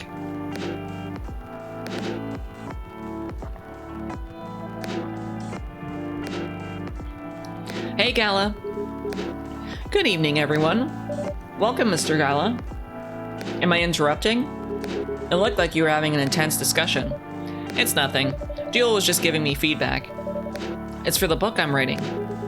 Sounds like a heavy discussion. What are you up to tonight? I'm just planning to sit and relax. Please don't let my presence interrupt you. Oh, don't worry about it. Although, I need to interrupt Judel for a moment. Sure, how can I help you? Can I have a cup of... You remember my remedy? Of course. Do you want to give it a try again? My last order didn't quite hit the spot. Remember, it's tea and ginger. The last thing is definitely a different ingredient from either of those. Okay. Remember, it has tea and ginger. Okay, so I remember we messed up his remedy last time, but now we actually have it. It's called Galahad. So it's tea, milk, and ginger.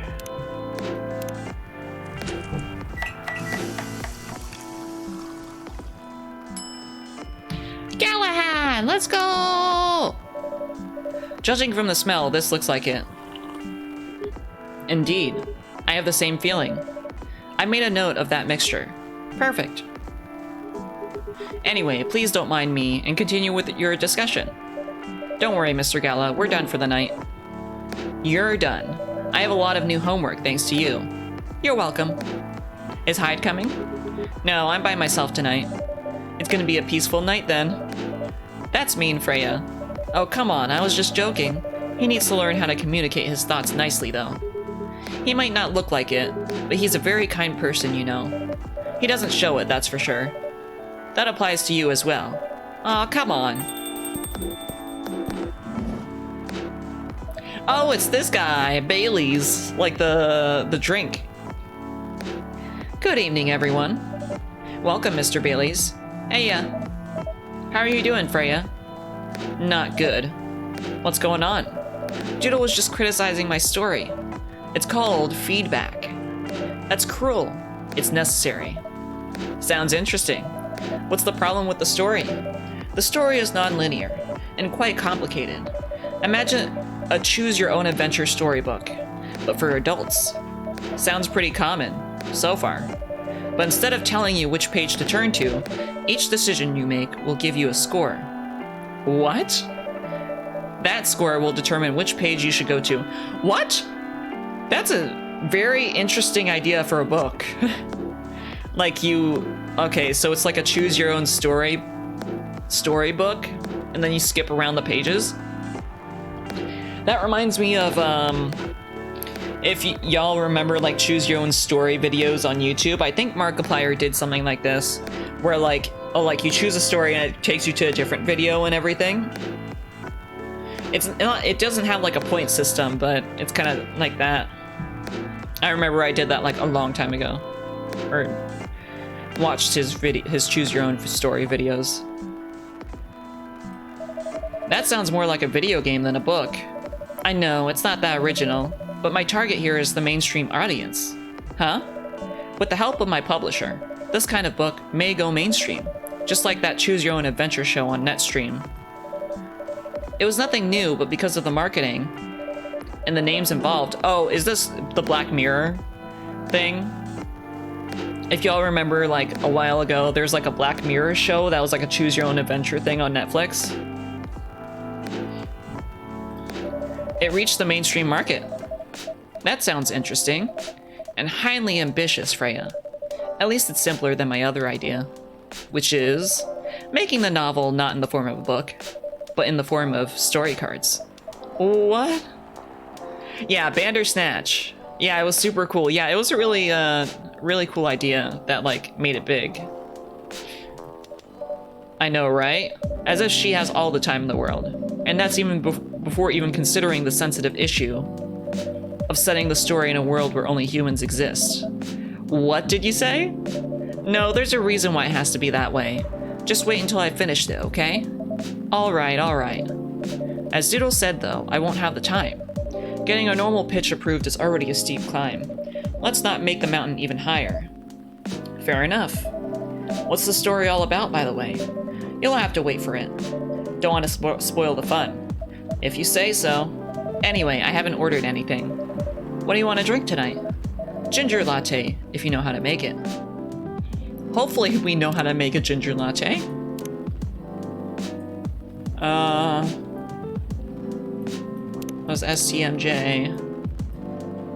No, we don't know how to make a ginger latte. Well, I assume it's this, and ginger? Coffee, milk, and ginger?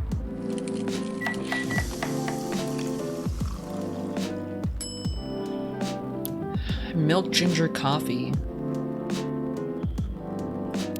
Does it have to be other way around? Like, you make a cafe latte like this.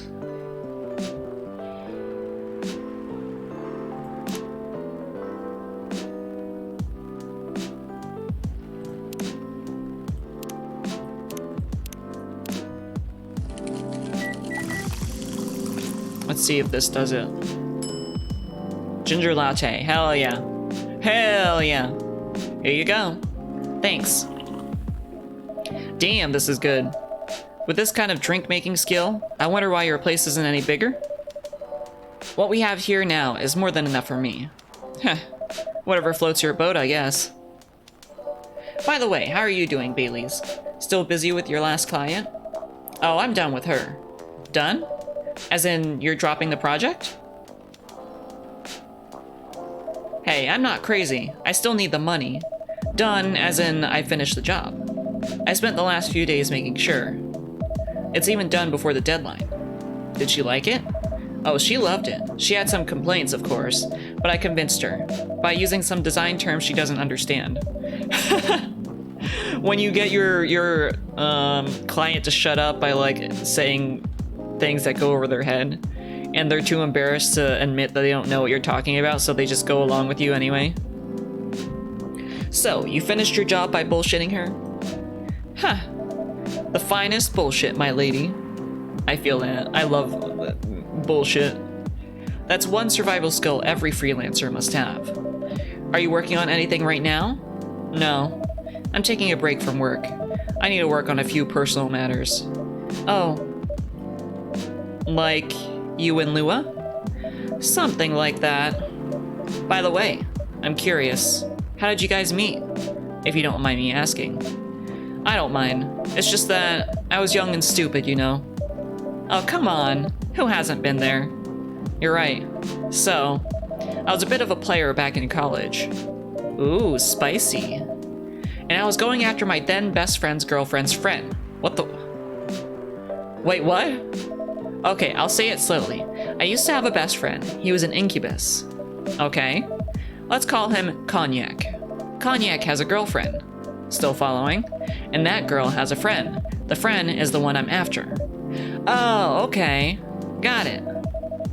She was one of the hottest girls there, but everyone knew she wasn't the type of girl you want to date. Why? I don't want to get into details, but this succubus was super hot, and all the guys wanted to sleep with her. She was a player too. Huh? That doesn't sound like Lua at all. Because it wasn't Lua, genius. Huh? Lua was my friend's girl. Oh. Damn, did he steal his friend's girl? Holy moly. This is getting spicier. The other girl's name was, let's just call her Rose. Continue. I knew Lua thanks to her relationship with Cognac. That's a fake name you made up, right? Yes. Now, will you let me continue without interruptions? Okay. So I asked Lua a lot of things about Rose. She knew what I was after. It annoyed her so much, but I kept on bothering her. I mean, I was a pretty active guy back then. So, Lua came over to visit us at one point. I lived with Cognac back in college. I'd been out, and I got back just as Lua arrived. A total coincidence. We went into our place together, and witnessed something surprising. Oh no, was his friend cheating on her? Bro.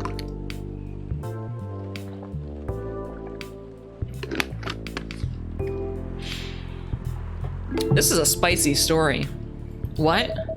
Cognac was sleeping with Rose. Holy mother of moly! I saw the look on Lua's face, the disbelief, anger, sadness, and without even thinking about it, I punched Cognac in the face. You what? I got into a fight with him. Oh, I haven't told you. Cognac was a Brazilian jiu-jitsu tutor for kids. He's pretty good. Oh my. Yeah, I landed that one punch, and he beat me to a pulp. Easily. Lua begged me to stop fighting on her behalf. Heh, more like she begged Cognac. Hey, I wasn't kidding. I lost, but I don't give up so easily. I was beaten pretty bad, so Lua took care of my injuries. We grew closer after that. And I don't even remember the exact day, but suddenly that friendship turned into a relationship. That was one hell of a story. I know. Have you seen her by any chance? Yeah, Lua came by a few days ago. How is she doing? She hasn't returned any of my calls or texts. Well, she's healthy, that's for sure. She got into an argument, though. With whom? There was this male model. A model? I didn't think she was the type of girl to go out with a model. Oh, they weren't together. What were they arguing about? Well, We were talking about your relationship. Lua told us about the reason behind the fight, about your family stuff. And then this guy, Hyde, joined the discussion. What did he say? He didn't understand why Lua would insist on getting family approval, considering, you know, what? You're willing to leave your own family. You would do that for her? Yes, I would. I'm sick and tired of my family. Why would you say that? Let me tell you about my family. Or I should say, most elven families. They all think they're so high and mighty. If you're born an elf, there are certain unwritten rules you must follow. Reputation, appearance, are everything. We must never, ever make our family look bad. You can only befriend certain people, you must dress a certain way, and you can only have certain jobs. Jobs that are deemed worthy and successful. Like being a doctor, a lawyer, a CEO, you know. Ever since I was a kid, I've always wanted to be an artist. I love drawing and creating art. However, becoming an artist is not something elves would deem suitable. Unless you become the next Da Vinci. So when I switched from a business major to an art major, my parents went crazy, screamed like they were on fire. They told me I'd never be rich or successful. I mean, you don't really become an artist to be rich, or even successful. All that because you chose an art degree? You want to know the worst part? They blame Lua. What do you mean? They blamed her for my decision to pursue my passion for art. Yelled about how her kind is ruining the country. Accusing their religion of worshipping the Dark Lord. Accusing her of putting a spell on me and cursing the family. Well, I mean, come on, this is the 21st century. That's so not cool. I don't want to sound judgmental, but your family is racist. I mean, yeah, his family is pretty bigoted. Tell me about it. Lua's the only person that can make me feel alive. She showed me how I can be free and pursue my dreams. I don't understand why Lua is so obsessed with the idea of reconciliation with my family. I just don't get it. I have no problem leaving my family, you know? I would happily leave them for the both of us. What about her? What about her and her family? You may be happy to leave your family. However, it may not be the same for her. Gala, do you have something to say? Perhaps you could give us a different perspective. Sorry, I didn't mean to eavesdrop. I couldn't help overhearing your story. I assume that the person you're talking about is not an elf, correct? Yes, she's a succubus. I see. I'm a werewolf. For werewolves, the wolf pack is the most important thing. We'll put family before any other. We often have our own problems within the pack, but we won't abandon our family for anything. Perhaps that's also true for her and her family. Besides, if you leave your family for her, wouldn't that make your parents believe that all those bad stereotypes about succubi are true? I'm not sure how that would work, but I never thought of it that way before. Whether you like it or not, your actions will have an impact on her as well. And if you leave your family for her, that will put her in a difficult spot. She might feel responsible for your actions. There's nothing to feel bad about. I'm leaving my messy family to create a better one with her.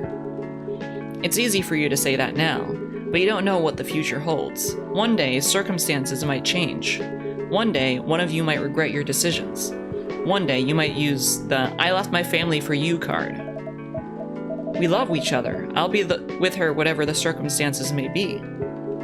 You know, love is like a flame. It might burn fiercely at first, but over time it'll die down if you don't maintain it. Maintaining it won't be easy. It'll be hard work. Because life is full of storms. And marriage, it will not survive on love alone. Whoa, that's deep. Gala, have you been through some shit? Has this guy been through some shit? But yeah, that's pretty deep. A relationship does not survive only on love.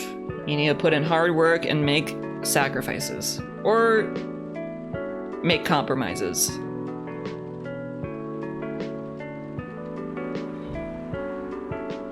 I'm gonna drink some water.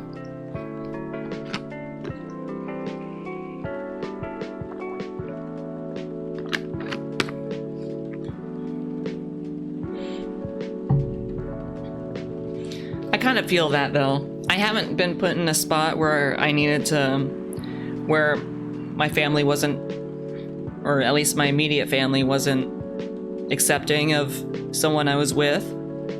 But I have seen friends, I do know friends who have been in that situation.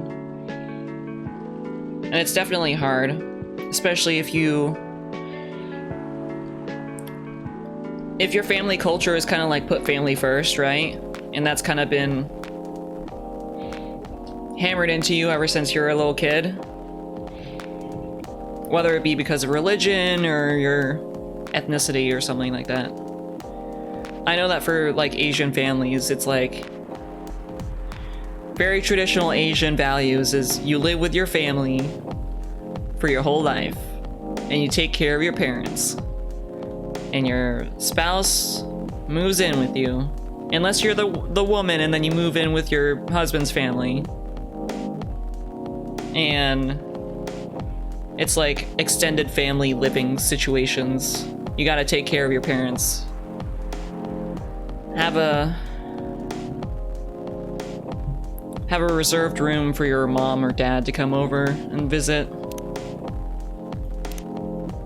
I don't know if y'all have ever been in that situation before, but it's kind of like I don't know. I feel like it's an Asian thing, whether it be like East Asian, Southeast Asian, Southern Asian. Let's see. Ooh. A myself summary. Veteran, now working in a hospital. Oh, he's a veteran. There's Bailey's. Favorite things. Punk. Been listening to Pumpkin Spice since I was a wee lad. What I'm doing with my life is escaping bloodlines, experiencing life one color at a time. One day I'll have my own solo exhibition.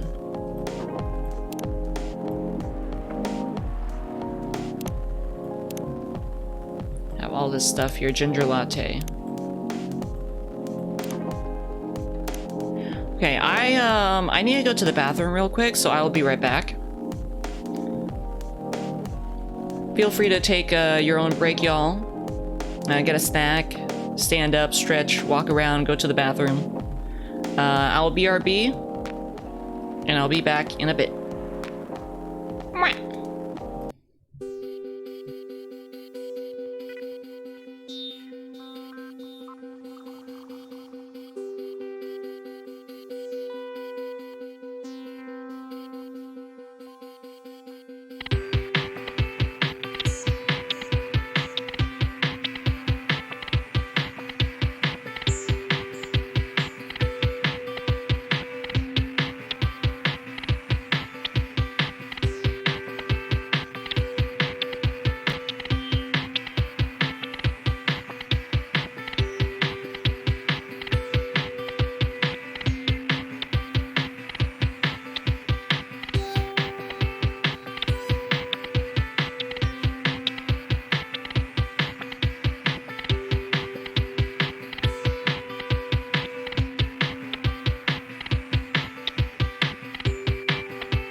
back.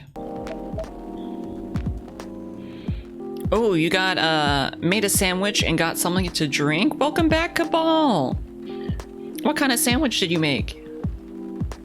How dare you not be having bread on the daily? Gotta eat bread every day. Just kidding. That's probably not healthy. Well, who knows? It depends on the type of bread too. Thank you for the welcome back. I had a good pee. I had a bit of a snack. I had some, I see now that the head pat is a little bit off center from this model. But thank you for the head pat, Opa. Thank you for the welcome back. I had a little snack. I had some peanut butter filled pretzels. They're always a solid snack. I was like eating a bunch of them last night because they're salty and stuff and crunchy. I love salty and crunchy. It was turkey, cheese, and mayo. First of any of those I've had in about a week. Nice! Mayo. I love mayo. Chip of the day, y'all? Okay, so...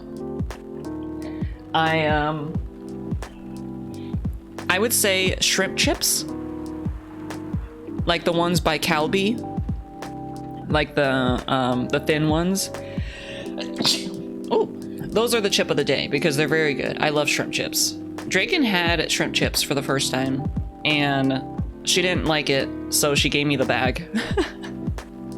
A baguette a day keeps the muscles at bay, yes. You won't be developing, you'll be getting some fat, but you won't be getting the muscles. Yeah, shrimp chips do fucking slap. I also really like the shrimp chips that are kind of like circular shaped. Like you can buy so you fry them yourself, and you can buy the things that you fry to make those shrimp chips from Asian markets, and you just fry them in some oil and they will expand and become like nice and light and puffy, and they're very good. They're very nice. You just reminded me that I haven't had spicy dried squid in forever. Ooh, spicy dried squid is also very good. There are a lot of like Asian snacks that I would love to have again. That shit is divine. Yeah, like the circular shrimp chips, they're amazing. My mom used to just make them randomly and I would just eat them. I would eat so much. Eat a big bowl of them. But yeah, shrimp chips are the shrimp of the day. Shrimp chips are the chips of the day. I hereby decree. But I kind of feel like playing a different game. For a sec, well, let me save this first. I don't know what I want to play. I've been playing Picross a lot, so I kind of want to play Picross and just like chat a little bit. Yeah, shrimp of the day is Doodle. I'm a big shrimp. I could eat pounds of dried squid. Yeah, sure can if you want. Yeah, let's do it. Let me see. I have my capture card already plugged in, so let me get my controllers. Let me get the little controller thing that I put the Joy-Cons into real quick.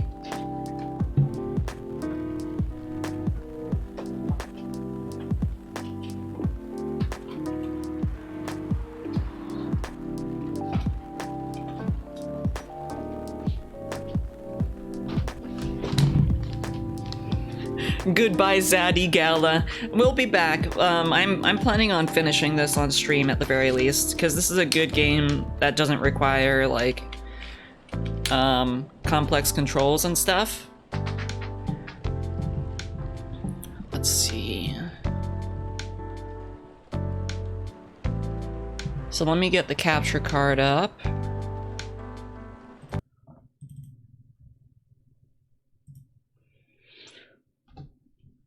Turn it on.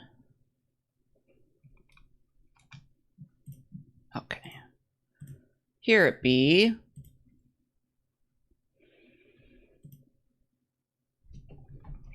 I was already playing this. Miku Picross.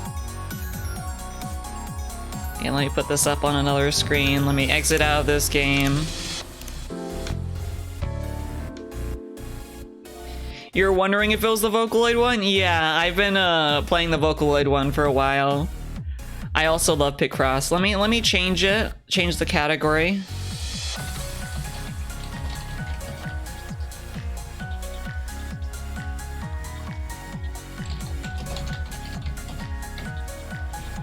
Let's see.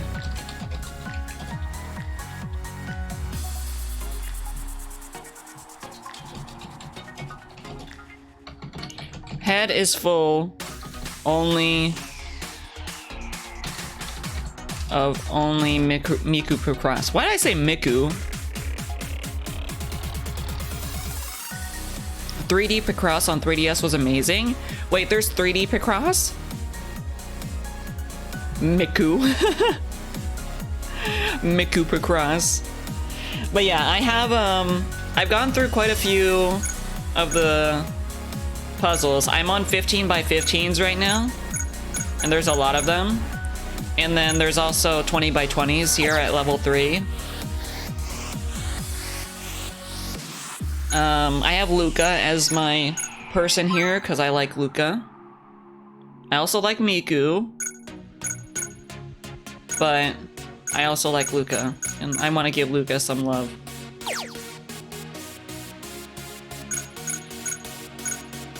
So let's try to do a little puzzle.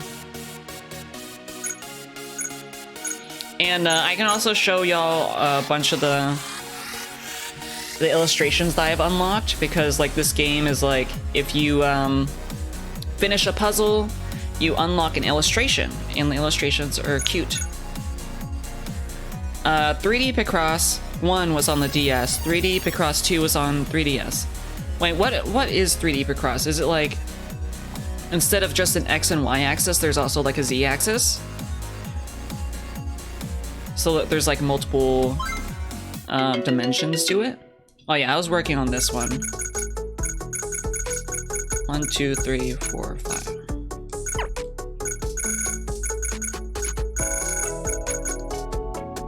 Ah, okay, that sounds really interesting. Oh. Instead of a picture, it'll be a full object. Ooh, that sounds really interesting. I never knew about that. I never heard of that before.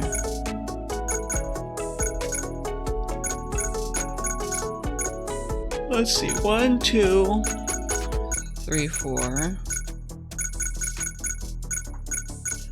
2.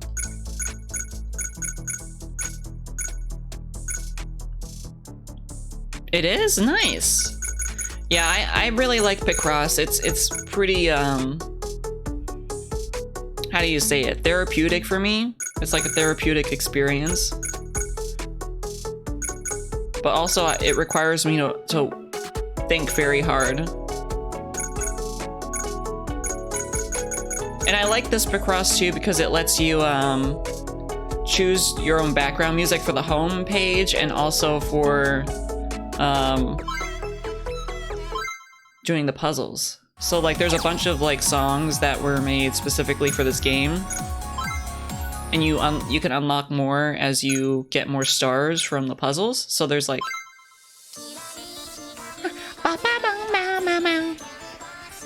this one's a bop.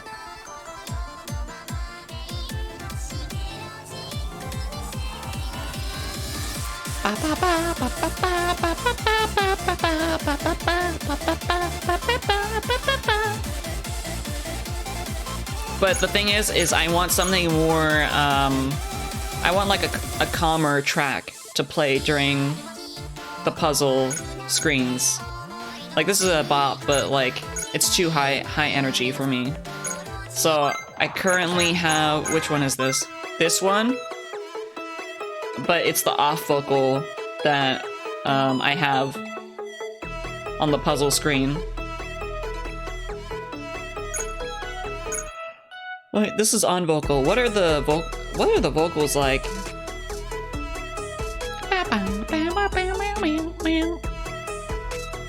Cube. You're pondering the music. Oh yeah, this.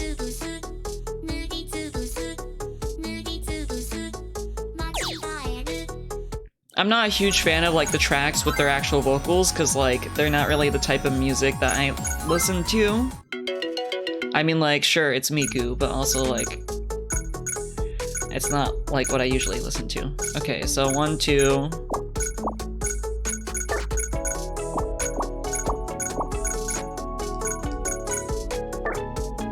Okay, so this is most likely 1, 2, 3, 4, 5.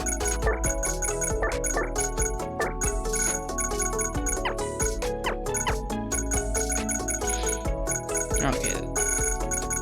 This is most likely crossed out.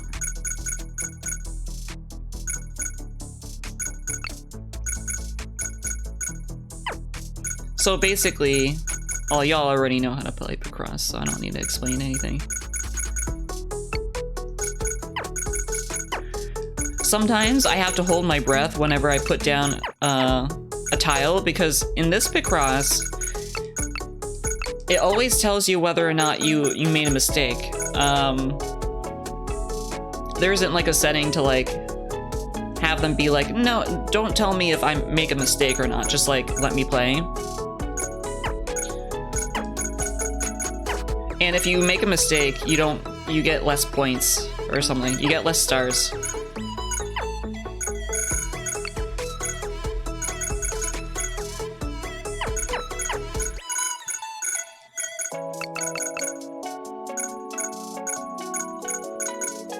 Okay, put this away.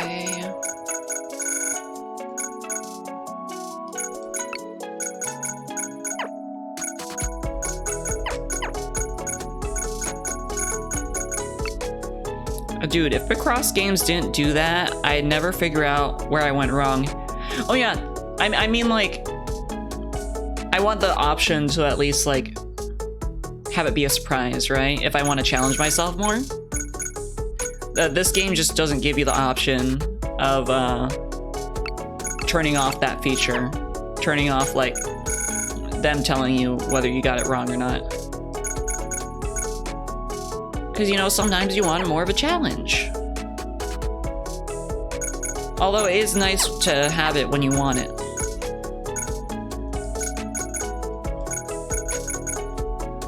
Yeah, because like Mario Picross. So the reason I got back into Picross was because I was playing the SNES Mario Picross on like the SNES Virtual Console. And it has 2 modes. There's Mario Picross. And then there's Wario Picross. Mario Picross tells you whether or not you got something wrong in the moment. If you like put down a wrong tile, it'll tell you. And then you lose like time and stuff. But Wario Picross, it doesn't tell you. So it was nice being able to like go through the different modes and stuff.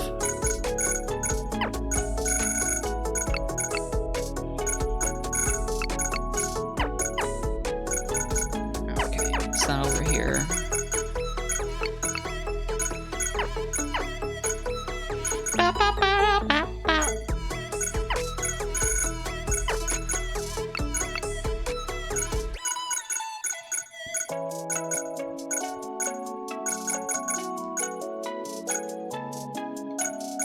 Trying to figure out where to put the next one.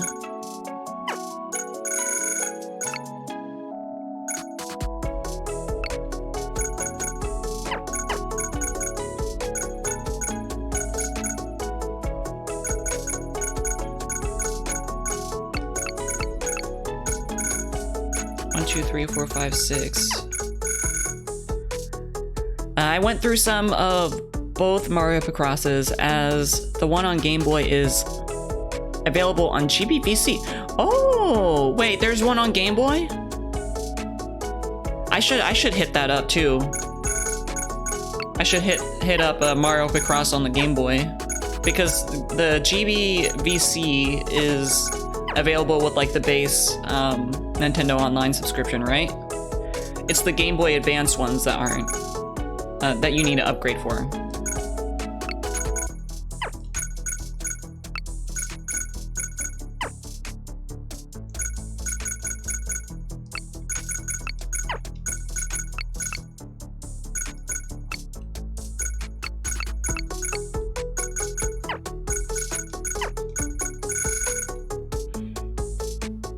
It's still good? I'll have to look that up then. It's 5, 1. This doesn't go here. 5, 6, 7.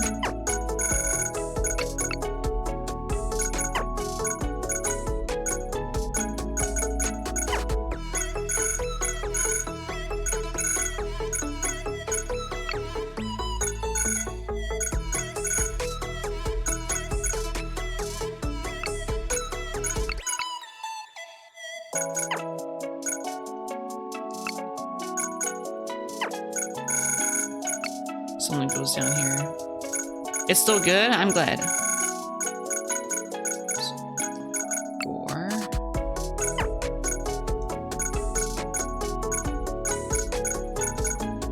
I love like narrowing down like what goes where.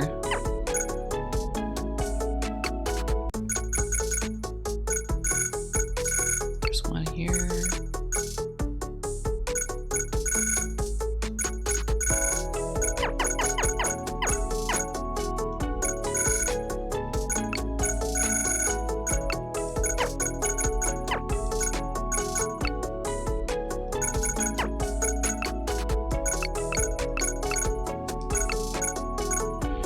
Hunting for the thread of logic that reveals it is always very gratifying.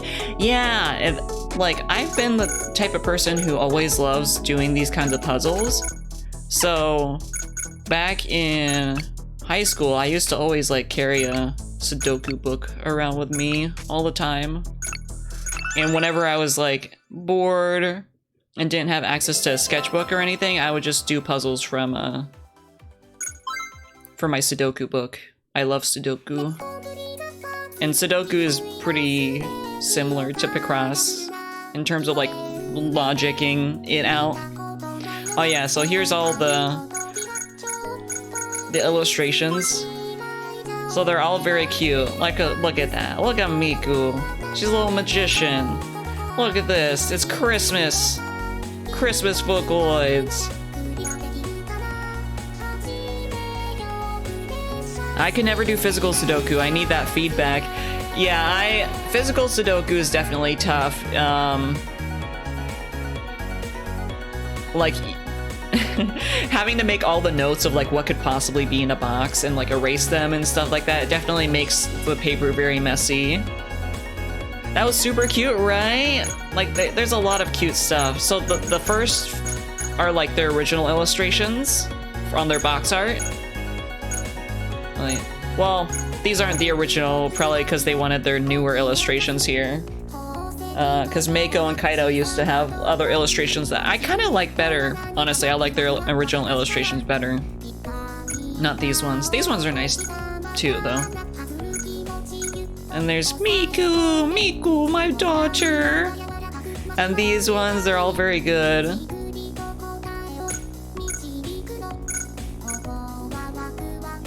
We got some Kaido love too. I'm not gonna spend too much time on each one, but like, oh, look at that, it's so cute. Look at me, she's got braids in her pigtails. How the fuck do you even do that? Miku is very proud of her Fronge papa. I hope so.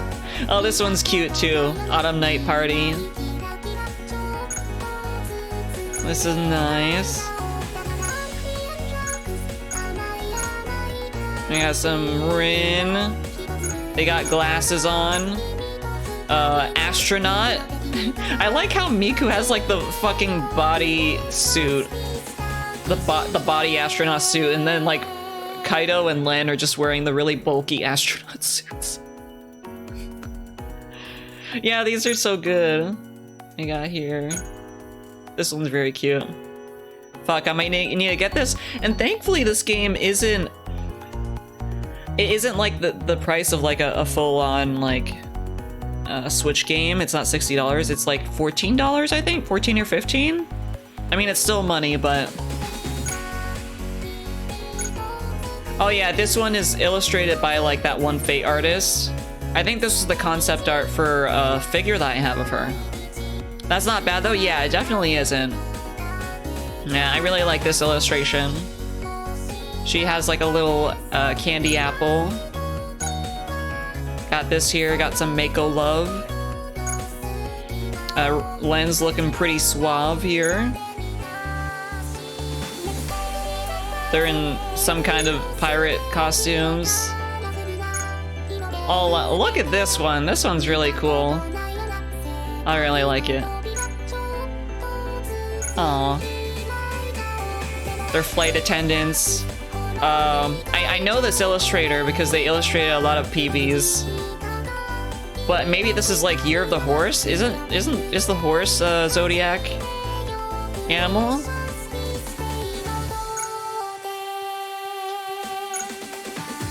Yeah, we got all this. God, Kaido looks so fucking hot in this one. Holy shit. Horse is a Chinese zodiac animal. Okay, so that was probably for the Year of the Horse. Kaido looks so fucking hot. Oh, this is like by the illustrator that did Miku's newer box art. And what else is here?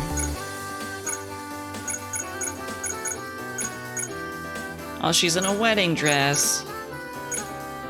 Oh, this is the illustrator that did the PV for like some of Mikito P's songs.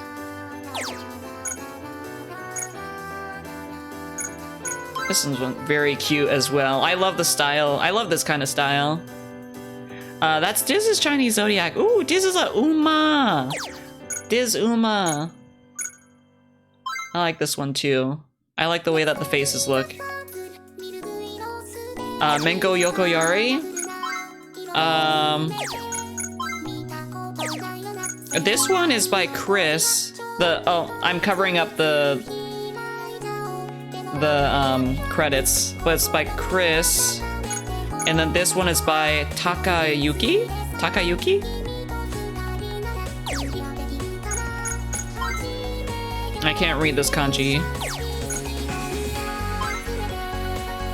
Look at her hair. She has so much fucking hair.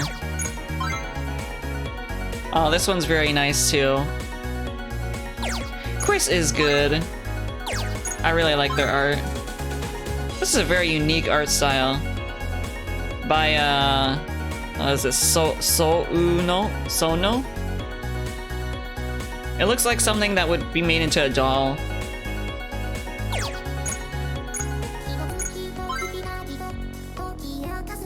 Why is Kaido so fucking hot? Why is he so fucking hot?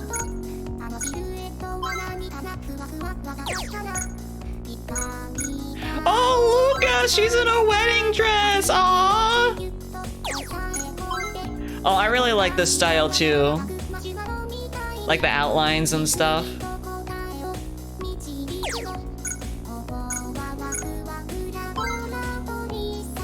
This is also a very nice style. I didn't know you like Kaido like that. It depends on how he's depicted, right? If he's depicted as like a lecherous, like pervy older brother, I don't like that. But I like it when he's depicted in like a cool way.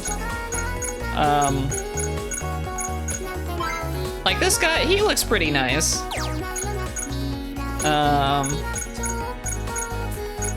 You learn a little bit about Fronge. I don't know, where's the other thing with him?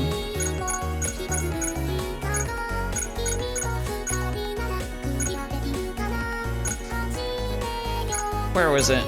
There was something else where I said that he looked really hot. Oh, this one. Yeah.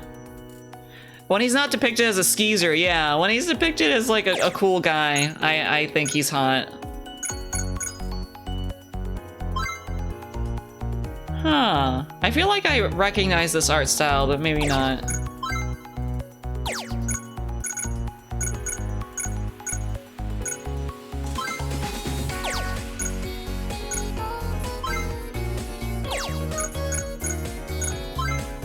Yeah, he looks pretty cute in this picture too. They're all very cute.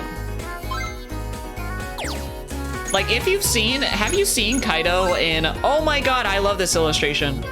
If you've seen Kaido in Project Sekai, there's a version of him that is like very edgy because he's part of the 25G. And I love that version of him. I love edgy evil Kaido. This is very nice. This is like Alice in Wonderland themed, I think.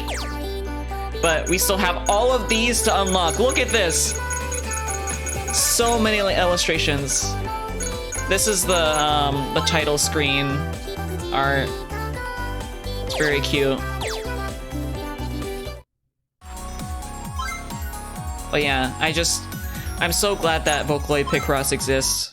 I think there's also Vocaloid puzzles, but I like doing physical puzzles better. It really is a bunch. It's a shit ton. There's so many puzzles too. And you can do like big puzzles. Like you finish mini puzzles and then they make a bigger picture. I haven't made it to that game mode yet, but I will get there eventually.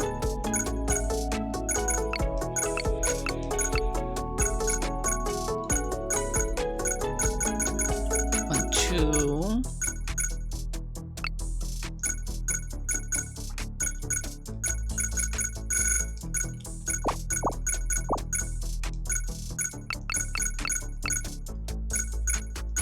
See, 1, 2, 3, 4, 5, 6, 7, 8, 9.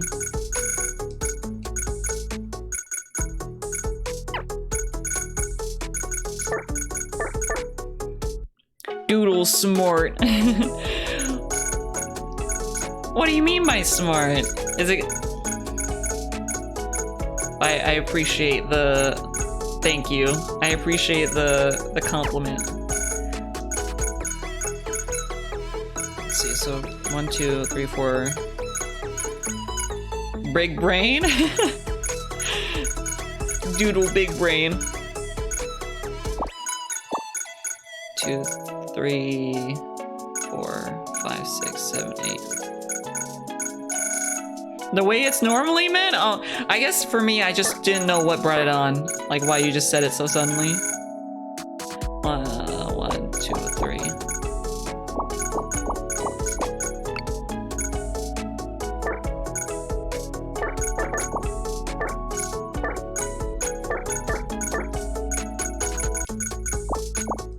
Oh, wrong button. I always end up pressing the wrong button. 2. Oh, I think this is it then.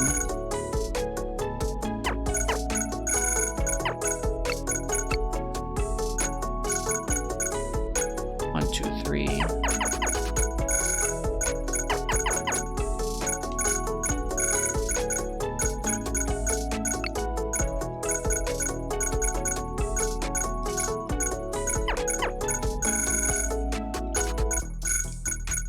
One, two, three, four, 5, 6.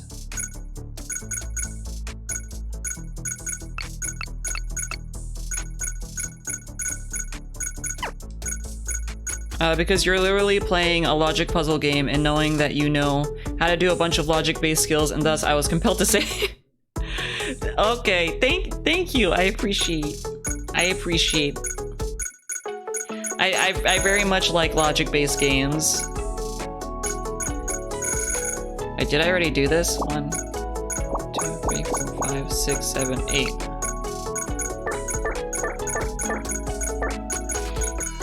Logic-based games just slap. They slap hard.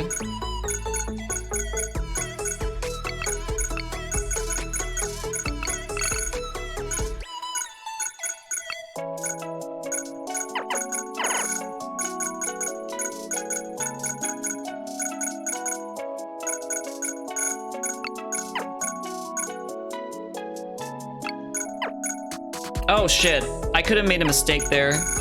I actually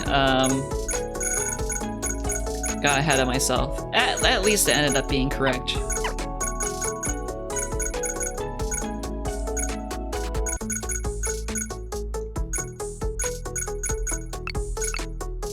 I like logic-based puzzles and such. Whether I'm actually good at them is a different story.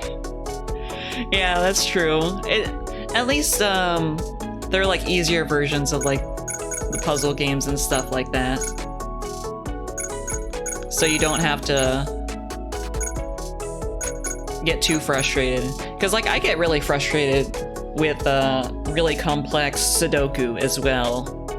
I just cannot, especially if you're playing it like manually on pen and paper, and you like mess something up and you're like, oh my god, I have to erase everything, and then everything will be faded on the paper and shit like that. It's like, ah! Why?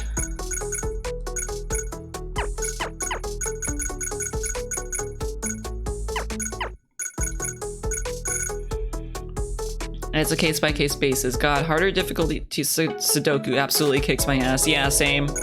I'm just...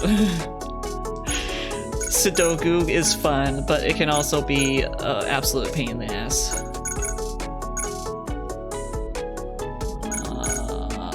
Trying to figure out what to do next. 2, 3, 4, 5.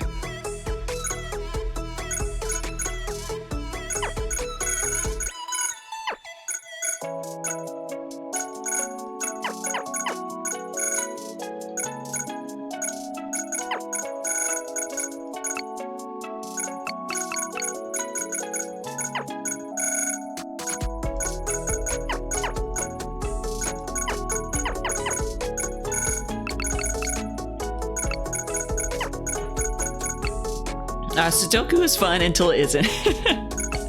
Yeah, you got that right. I'm trying to think of like other logic games there are. I like how Luca does like a little jump whenever I finish a line. She's like, "Yay, you did it!" I'm like, "Thank you, Luca."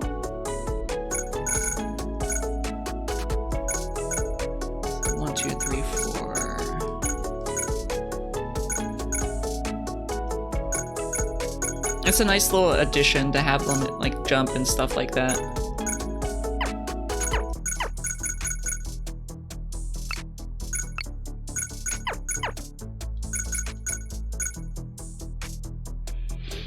Sudoku and Picross are just extensions of my first logic puzzle love, Minesweeper.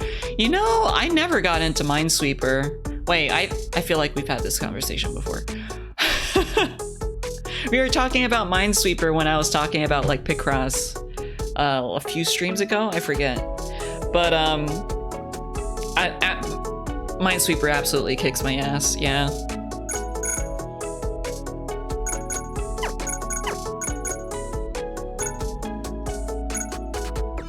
Let's see what is 1.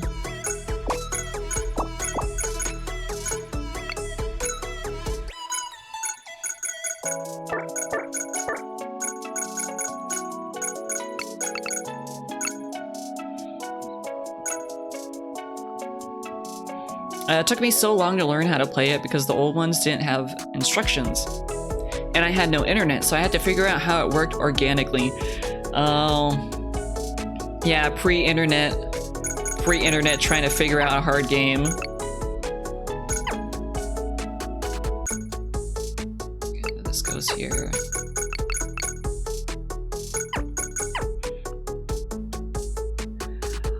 Yeah, I think I tried to play Minesweeper around that kind of time too. Because I first tried to play Minesweeper at my grandma's house because she had it just like on her Windows PC or something like that. That was like that was a long time ago. And I just couldn't figure it out because I would just blindly choose like whatever. And obviously that's not the way to go. And I would just like blow up and I'm like, okay, I'm done with this. No! We made a mistake! No! It's alright, it's not the end of the world.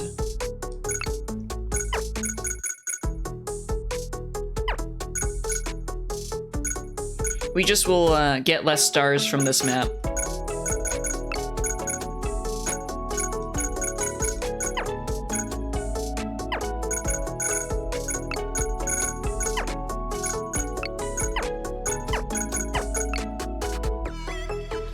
I remember the year we got our first home PC, 1997. Damn, that was before I was born.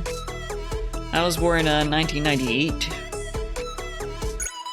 There's 3 here.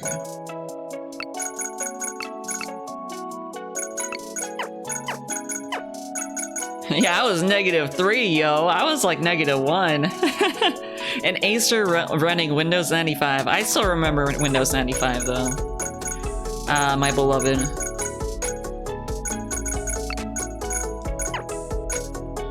One, 2, 3, 4, 5. 1, 2, 3, 4. Okay.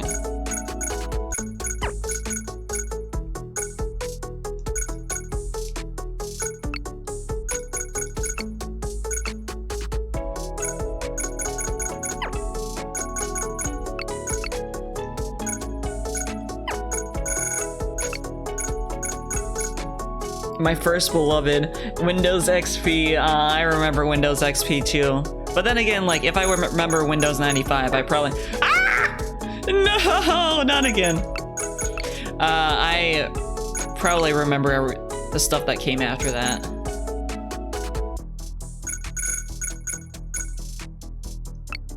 I just keep making stupid mistakes.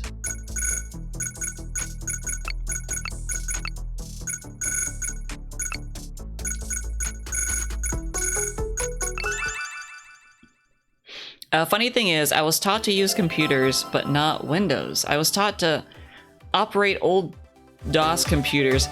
Oh, so it was like really primitive OSs.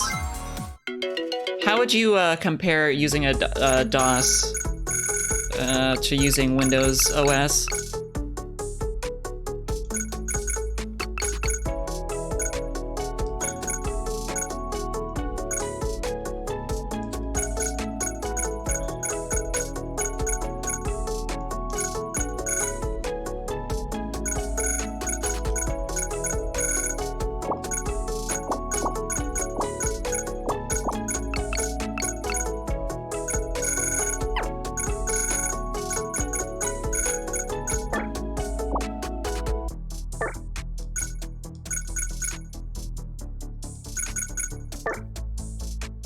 No, not so early. Okay, reset. I don't want to make a mistake so early.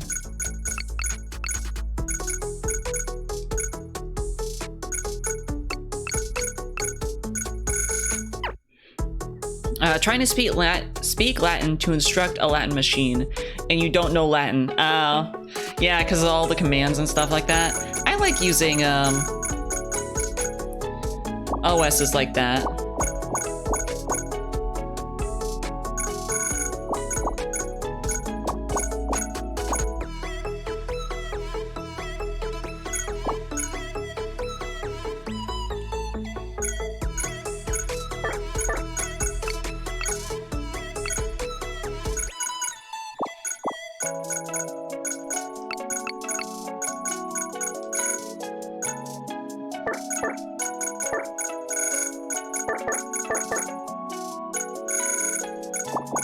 Oh, wrong button.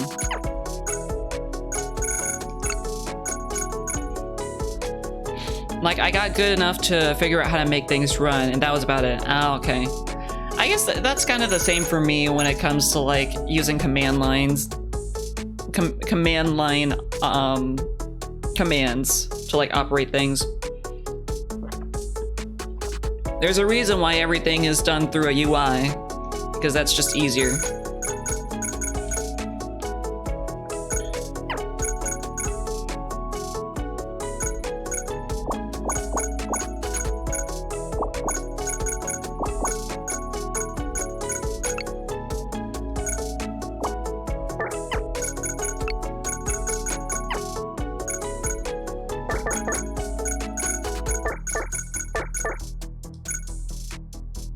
I had to tell the computer to set something as the correct drive, then instruct it to run that drive, because UIs are the king of convenience. Most of the time, till you want to do something esoteric, yeah. Or like or if the designers just shit at designing systems. Yeah, or if the designer is just like shit at making a like a design that's easy to understand. Let's see, what else can we do from here? 1, 2.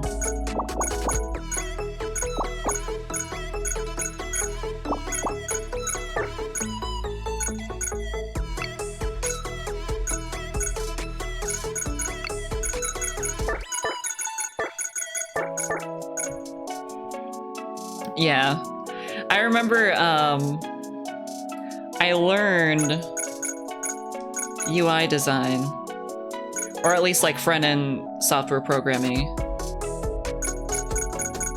and there's a lot of shit you can mess up.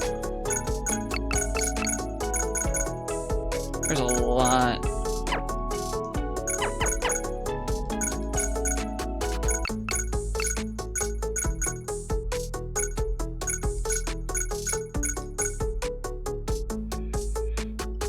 It's surreal though. So much of what I learned just no longer exists now.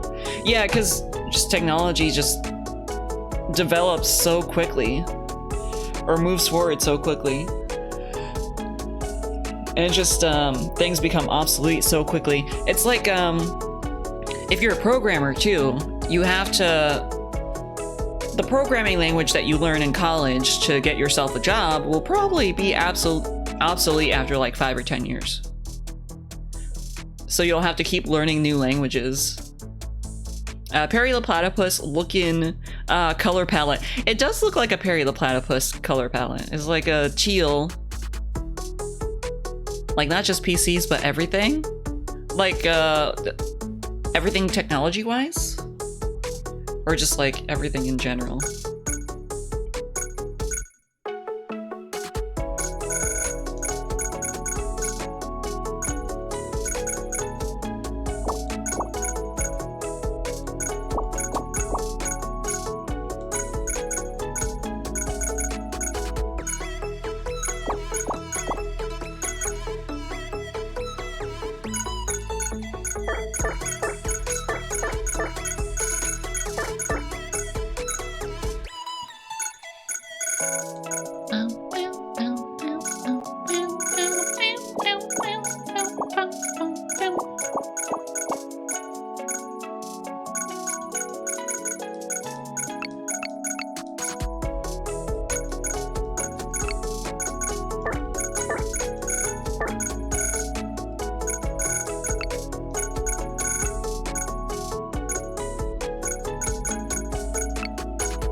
See what is here.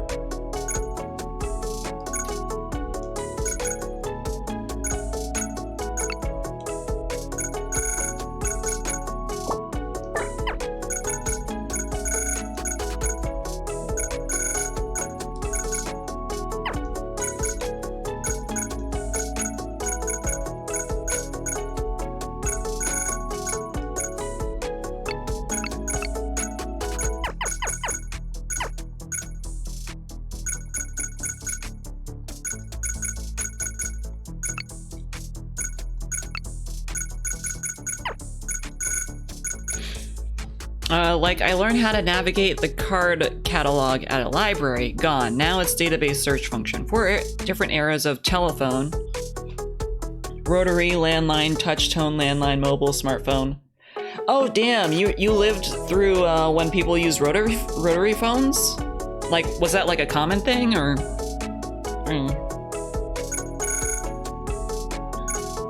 Like back when it was common?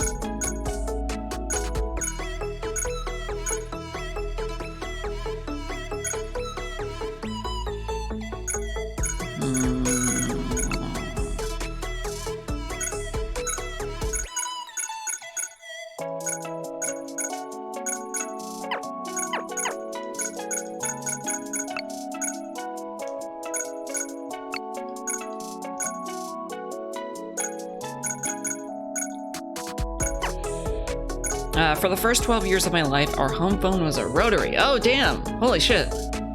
For me, it was, my home phone was a landline phone.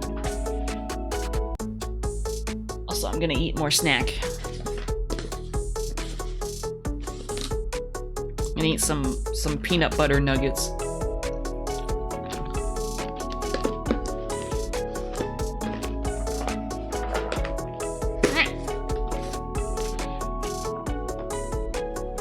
It's so tasty. I love peanut butter nuggets.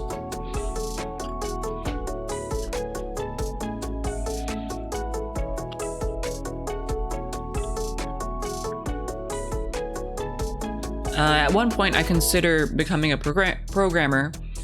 I wanted to have a job where you can just be in a calm environment on a computer. I was young, I didn't know. I went to a programming and electronics focus class. I slept in all the classes and I had to redo the last year. I'll never code. That thing's not for me. I lack the mental strength. Yeah, it definitely... If you don't catch on the coding right away, it's probably not for you. It requires a very specific form of like abstract thinking, abstract logic. That can just be a pain in the ass if it doesn't really suit you. Like my sister, she also tried to go into programming, or at least like she took a programming class as part of her like supplementary classes for her major, and she was just like, oh god, I hate this class. She was like, it's awful. 5 different eras of music storage: vinyl, cassette tape, compact disc, mini disc, MP3, and now vinyl is coming back into fashion now. Hey Ewo, how's it going? Welcome on in. Yeah, Cabal's seen shit. I hold out hope that I could figure out how to code eventually. Hopefully it's for you if you want to code. There are definitely a lot of like free like resources online to like learn how to code. And it was fun because we were all friends, but when we finally have to work, I was in pain. Yeah, and like programming classes versus actual programming work is very different. Very different vibes. Well, depending on where you go. Like if you're in a company versus a small startup. If you're in a big company versus a small startup, and it depends on what industry you're into. Like medical versus tech versus, you know, retail and stuff.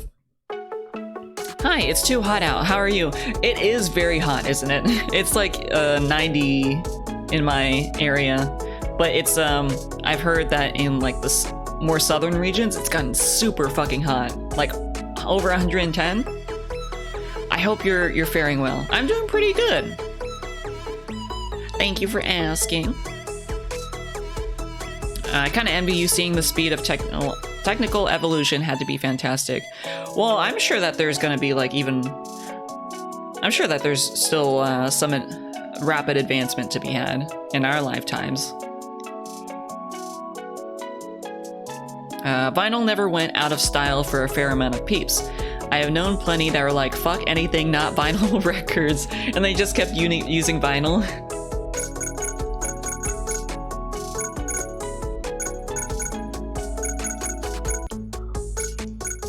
Let's see, 1, 2...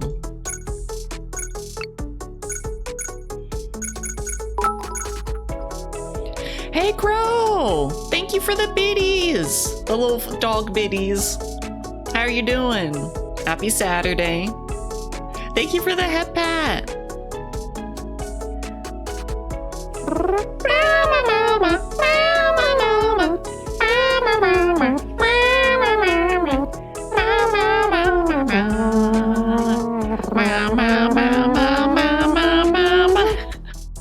Thank you for the head pat too, Cabal. Lurking as I make food. Ooh, what are you making? If you don't mind me asking. If you're lurking, you don't have to answer, but I hope you enjoy your lurk, and I hope your food is tasty. Let's see, 4, 5.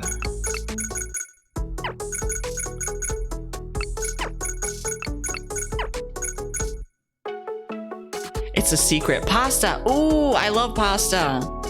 Pasta is very good, very pog. I hope it's a good pasta.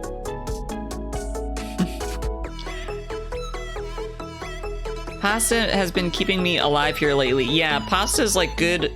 Like you can make it cheap and stuff like that. And you can put like whatever in it. So the 1, 2, 3, 4, 5. Okay, that won't work, so.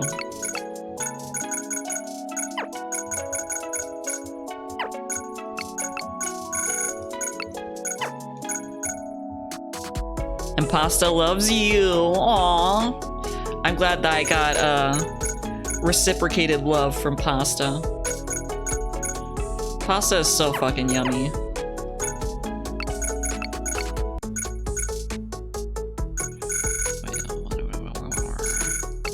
Here.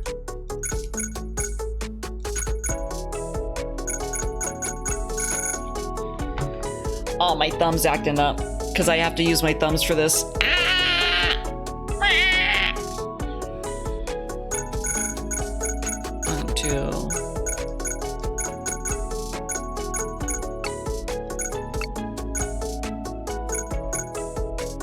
Typically just coat in olive oil and various seasoning, as making a sauce is above my knowledge base. Oh, okay. And I'm guessing like buying... Oh, this is a 3. Buying sauce might also be too expensive. The 2.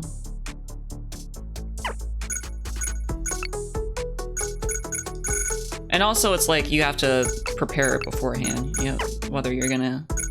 what kind of sauce you gotta buy. Olive oil you can just have around.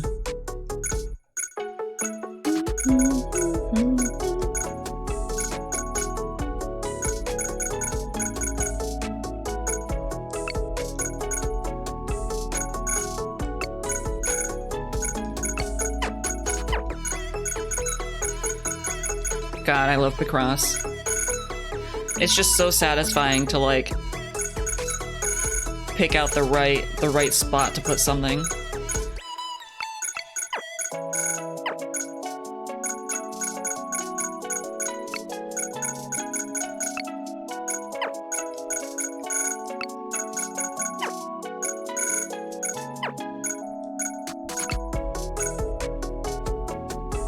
Yeah, I also can't really eat sauces all that much. Not feel like it's gonna kill me. Oh, what do you mean? Is it like, is it because you're picky about sauces, or like just like the ingredients in it, health-wise and stuff?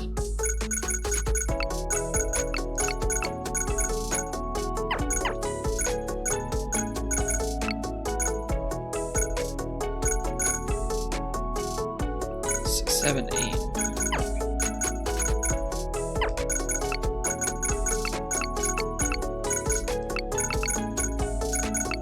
Nice, okay.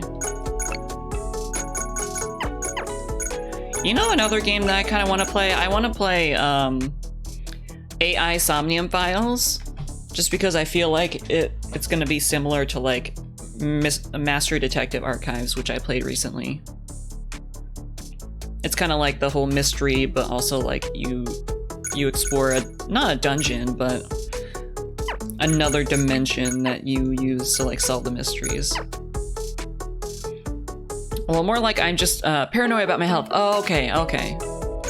Yeah, you're not sure like about what's put in the sauces and stuff, the ingredients, preservatives and stuff.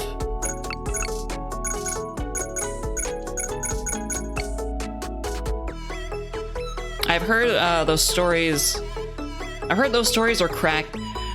Are cracked out. Yeah, I like.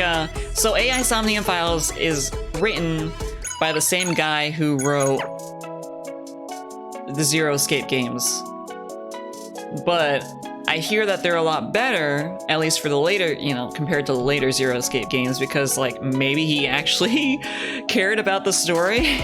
Not actually cared about the story, but like I feel like 999, it was pretty solid, but maybe they like, he just wasn't as passionate about like the second or third games or something. Maybe they ran out of ideas. But AI Somnium Files is pretty, like a pretty fresh take. At least from what I played of it.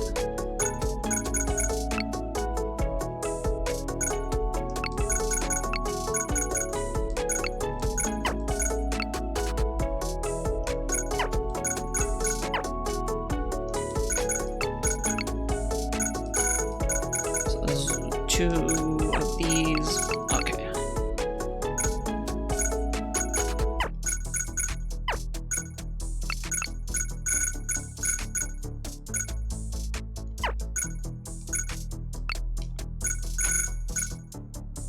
No!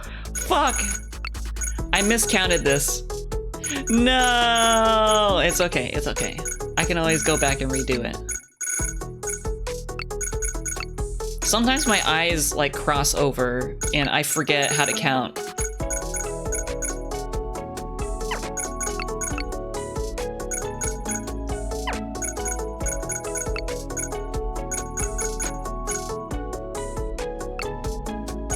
Okay, where's the last one? Oh, here. He wasn't as passionate about the 2 999 sequel stories. I'm shocked. Shocked. Well, not that shocked. Yeah, given the direction that they went.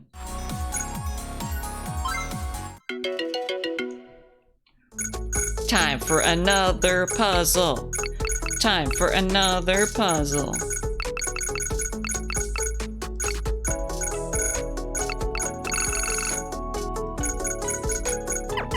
Like, some of these puzzles are super fucking easy, but other ones are like way harder to logic out.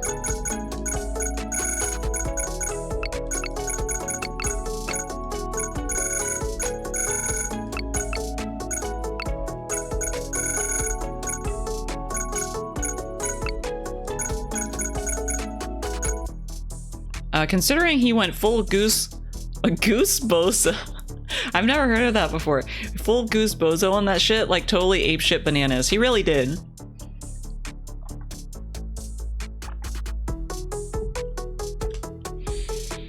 As shocked as like when you got that little. Oh, as shocked as like when you got that little shock when you touch a metal bar. It's just a tiny little shock, just a tiny bit. I'm a little shocked. A little static electricity.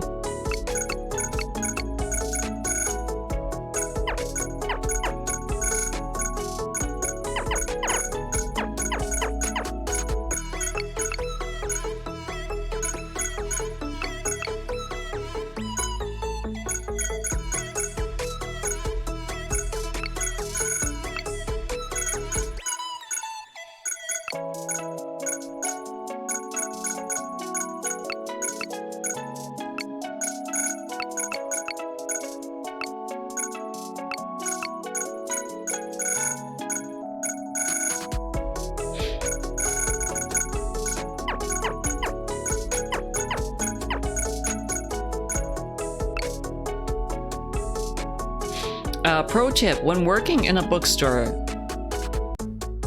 it happens a lot. Oh, wait, why? Is it because of is it because everything's dry? Is it like not very humid in a bookstore?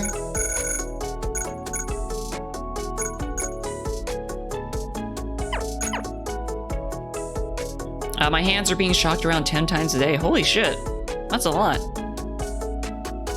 Full Goose Bozo is a phrase I actually picked up from one of Robin Williams' early comedy specials. Basically, it just means absolutely crazy. Oh, okay. Yeah, I figured it meant like absolutely crazy, but it's pretty funny.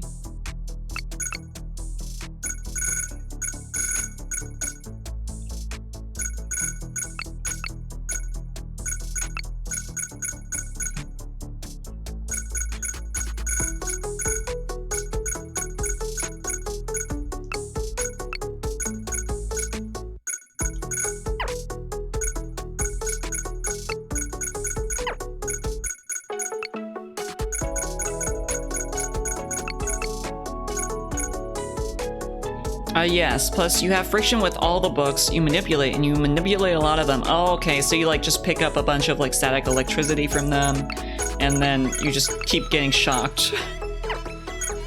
Oh, poor Grudge. At least it isn't that bad to like get shocked like that, but...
Down here.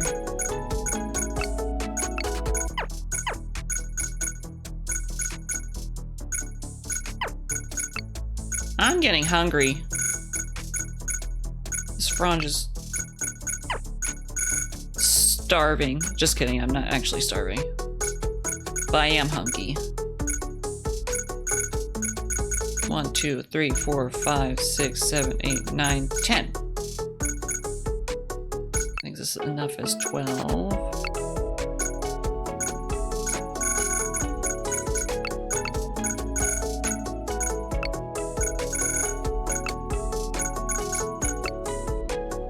One more spot left.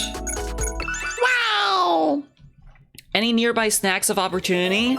Yeah, I have the peanut butter pretzel things, but I feel like I might actually need like a full-on meal or something. Because I've been snacking on them, but I just keep getting hungry. Maybe let's do one more puzzle. Let's do one more puzzle, and then Fronge can go and get some food. Go and get dinner.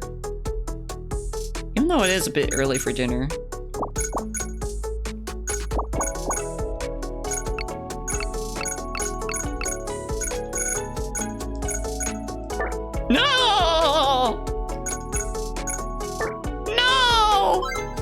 Why so early? Ah!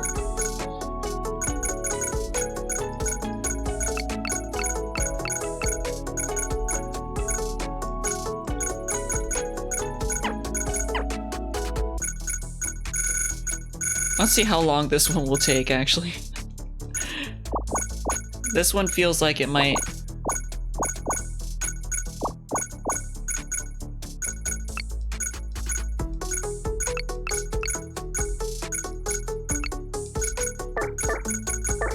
It might take a while.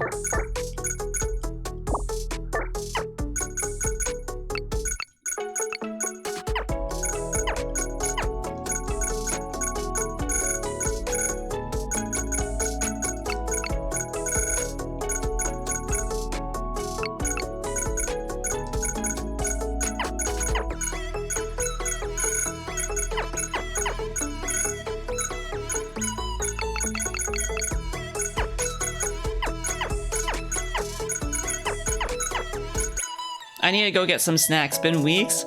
What kind of snacks you feeling?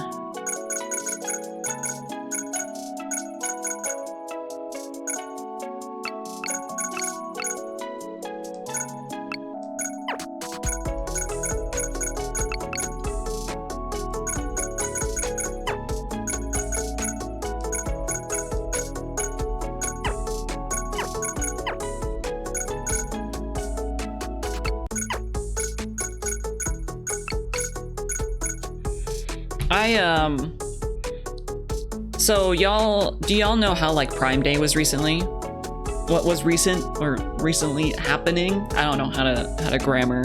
I don't know how to say that. But I bought some new headphones that were on sale, which is nice. I'm wearing them right now. Just because my old headphones I'd had for years, and the fabric, the black fabric on like the ear, how do you call them? like on the earmuffs part, it was coming off and it would leave like black pieces of fabric on the side of my face, or just like laying around, littering everywhere. So I was like, maybe I should get new headphones. But I also got a box of chips. I got popcorners because they were on sale and I was running low on chips. But then again, my idea of running low on chips is only having like one bag left. Yeah, that problem. It's so annoying. Something similar happened for that, like that, for the PSP.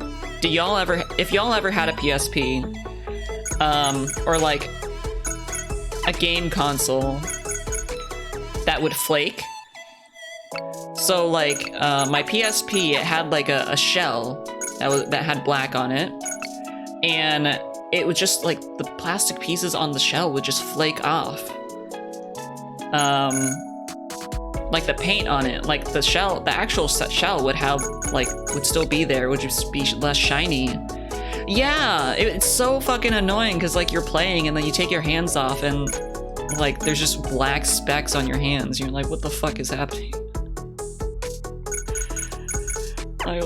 Why is this so cheaply made? I mean, I love the PSP, but I bought the cheaper version, the slim. Yeah.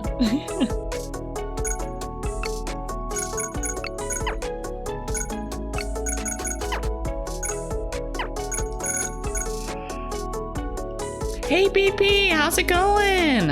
Welcome on in. I hope you're having a good day so far.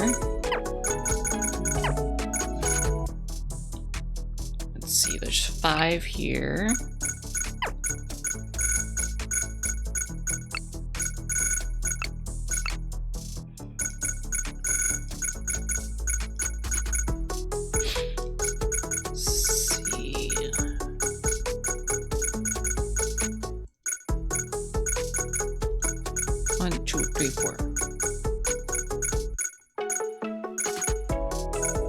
Okay, I don't know where else to start.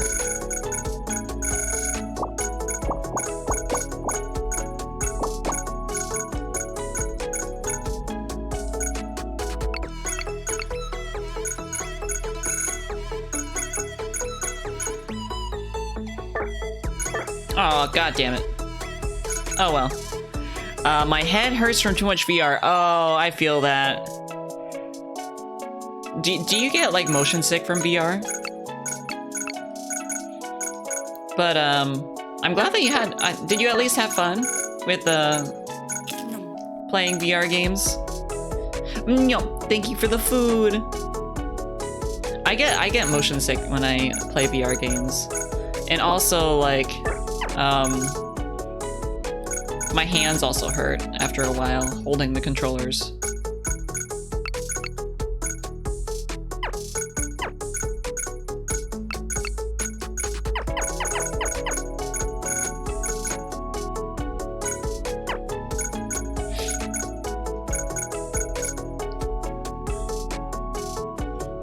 I'm thus far 98% impervious to motion sickness, apparently? Really? Damn. You know, at least you're blessed with that. You don't get motion sick. Only time I experience an approximation is when I get high. Oh, and you get like kind of dizzy and stuff. I could play 4 hours of VR. Only thing that will hurt is my stamina. Yeah, Wait, you play 4 hours of VR, damn. That's a lot.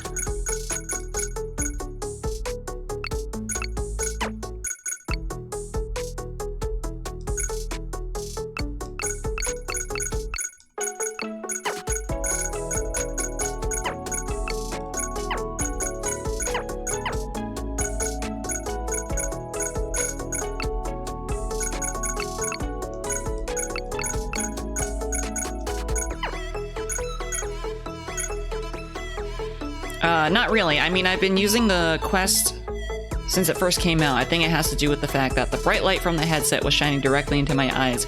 Yeah, I could see that causing like eye strain, which would cause like a slight headache. But I hope that the headache goes away soon. Yeah, that's like the only advantage I have is my tummy doesn't get angry at movement. I think I'd gladly trade out the chronic depression for some tummy regretty. Yeah, like, God, please, just like give me motion sickness and then like get rid of everything else.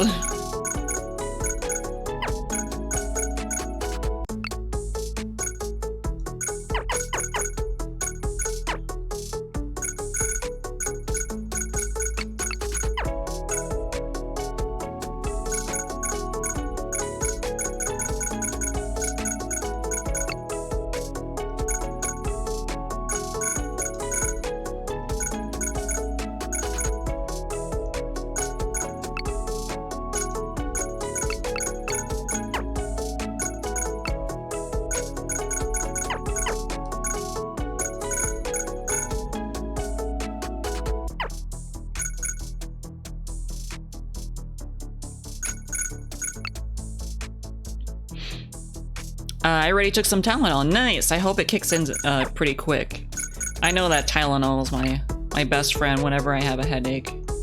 Sometimes if I have really bad tension headaches, I use Excedrin, but it has caffeine in it, so you can't always take it. Otherwise, like if you take it late in the day, it'll keep you up all night.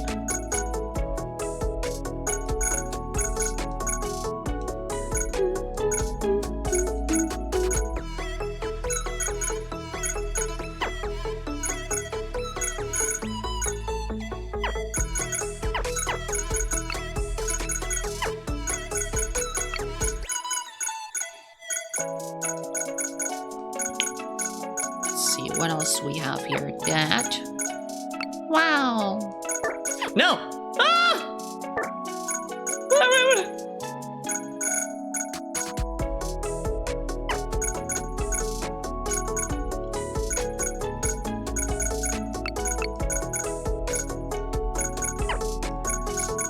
When you have a brain fart. It's alright. Brain farts happen a lot when playing Picross. I have so many brain farts that the room is so fucking stinky once I'm done.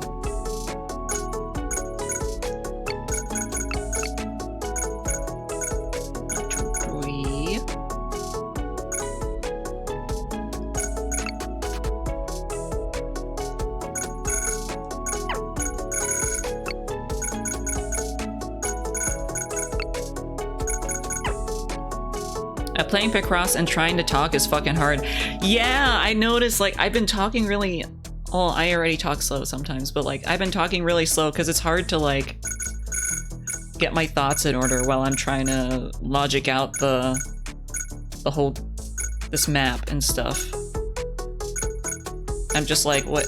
Oh, I'm working on this. Wait, what was I gonna say? What am I saying? I don't know, man.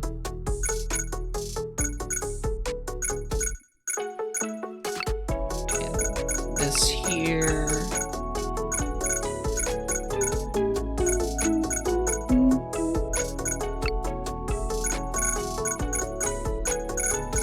And this goes here.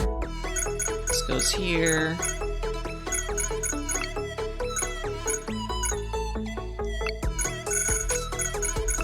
Wow! This is a miscanthus. I don't know what the fuck that is. What's a miscanthus? So these are an octopus wiener? I forgot that octopus wiener.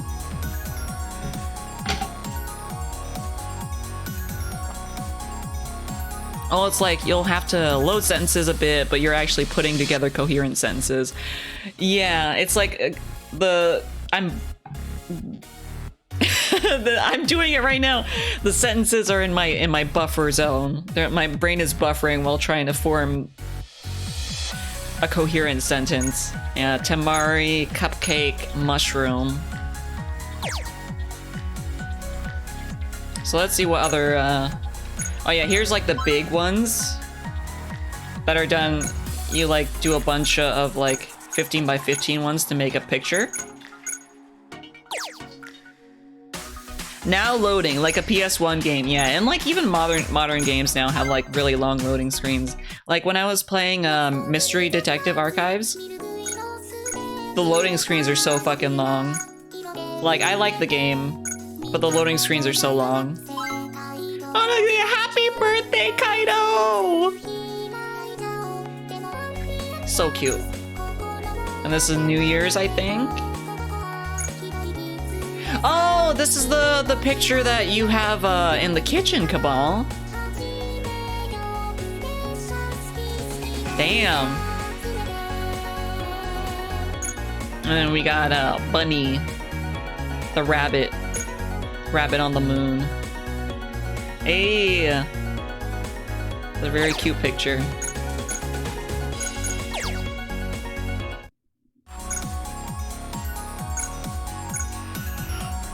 Yeah, it's the kitchen poster. Alright, I think I'm gonna end it here, y'all. Thank y'all for spending time with me, chilling with me during stream today. I'm gonna go and get some din-din. I got like an extra sandwich from Panera, so I'm probably gonna eat that. Cause like whenever I order food, I get like stuff to have as leftovers because I don't want to order again and have to pay all of the fees and stuff. Yeah, thank y'all for being here. It was really fun and chill. I'm trying to think about what I want to stream next week. Probably more coffee talk. Probably Last Window since we didn't get to play it.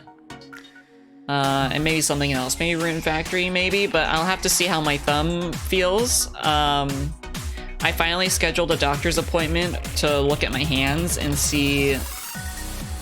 Because the discomfort in my hands has been coming on and off for the past, like, over a month. So I'm like, yeah, I should probably go to the doctor to see if there's, like, a better way to get rid of this feeling. But hopefully it works out. Yeah, thank you for being here. I'm trying to look for someone to raid, but there's no one that I'm like comfortable raiding at the moment. Just because I'm gonna like check the fuck out and go get some food, so I don't want to like just raid a stranger and then not be there. I hope so too. I hope that they can help my poor nubs. But I might just end it here then with no raid. Thank y'all for being here again. And I will see y'all next week. I'll be posting next week's schedule tomorrow at the usual time. There's no like super set time, but usually sometime in the afternoon or evening. Thank y'all again. I hope you have a great Saturday. Bye-bye. See y'all.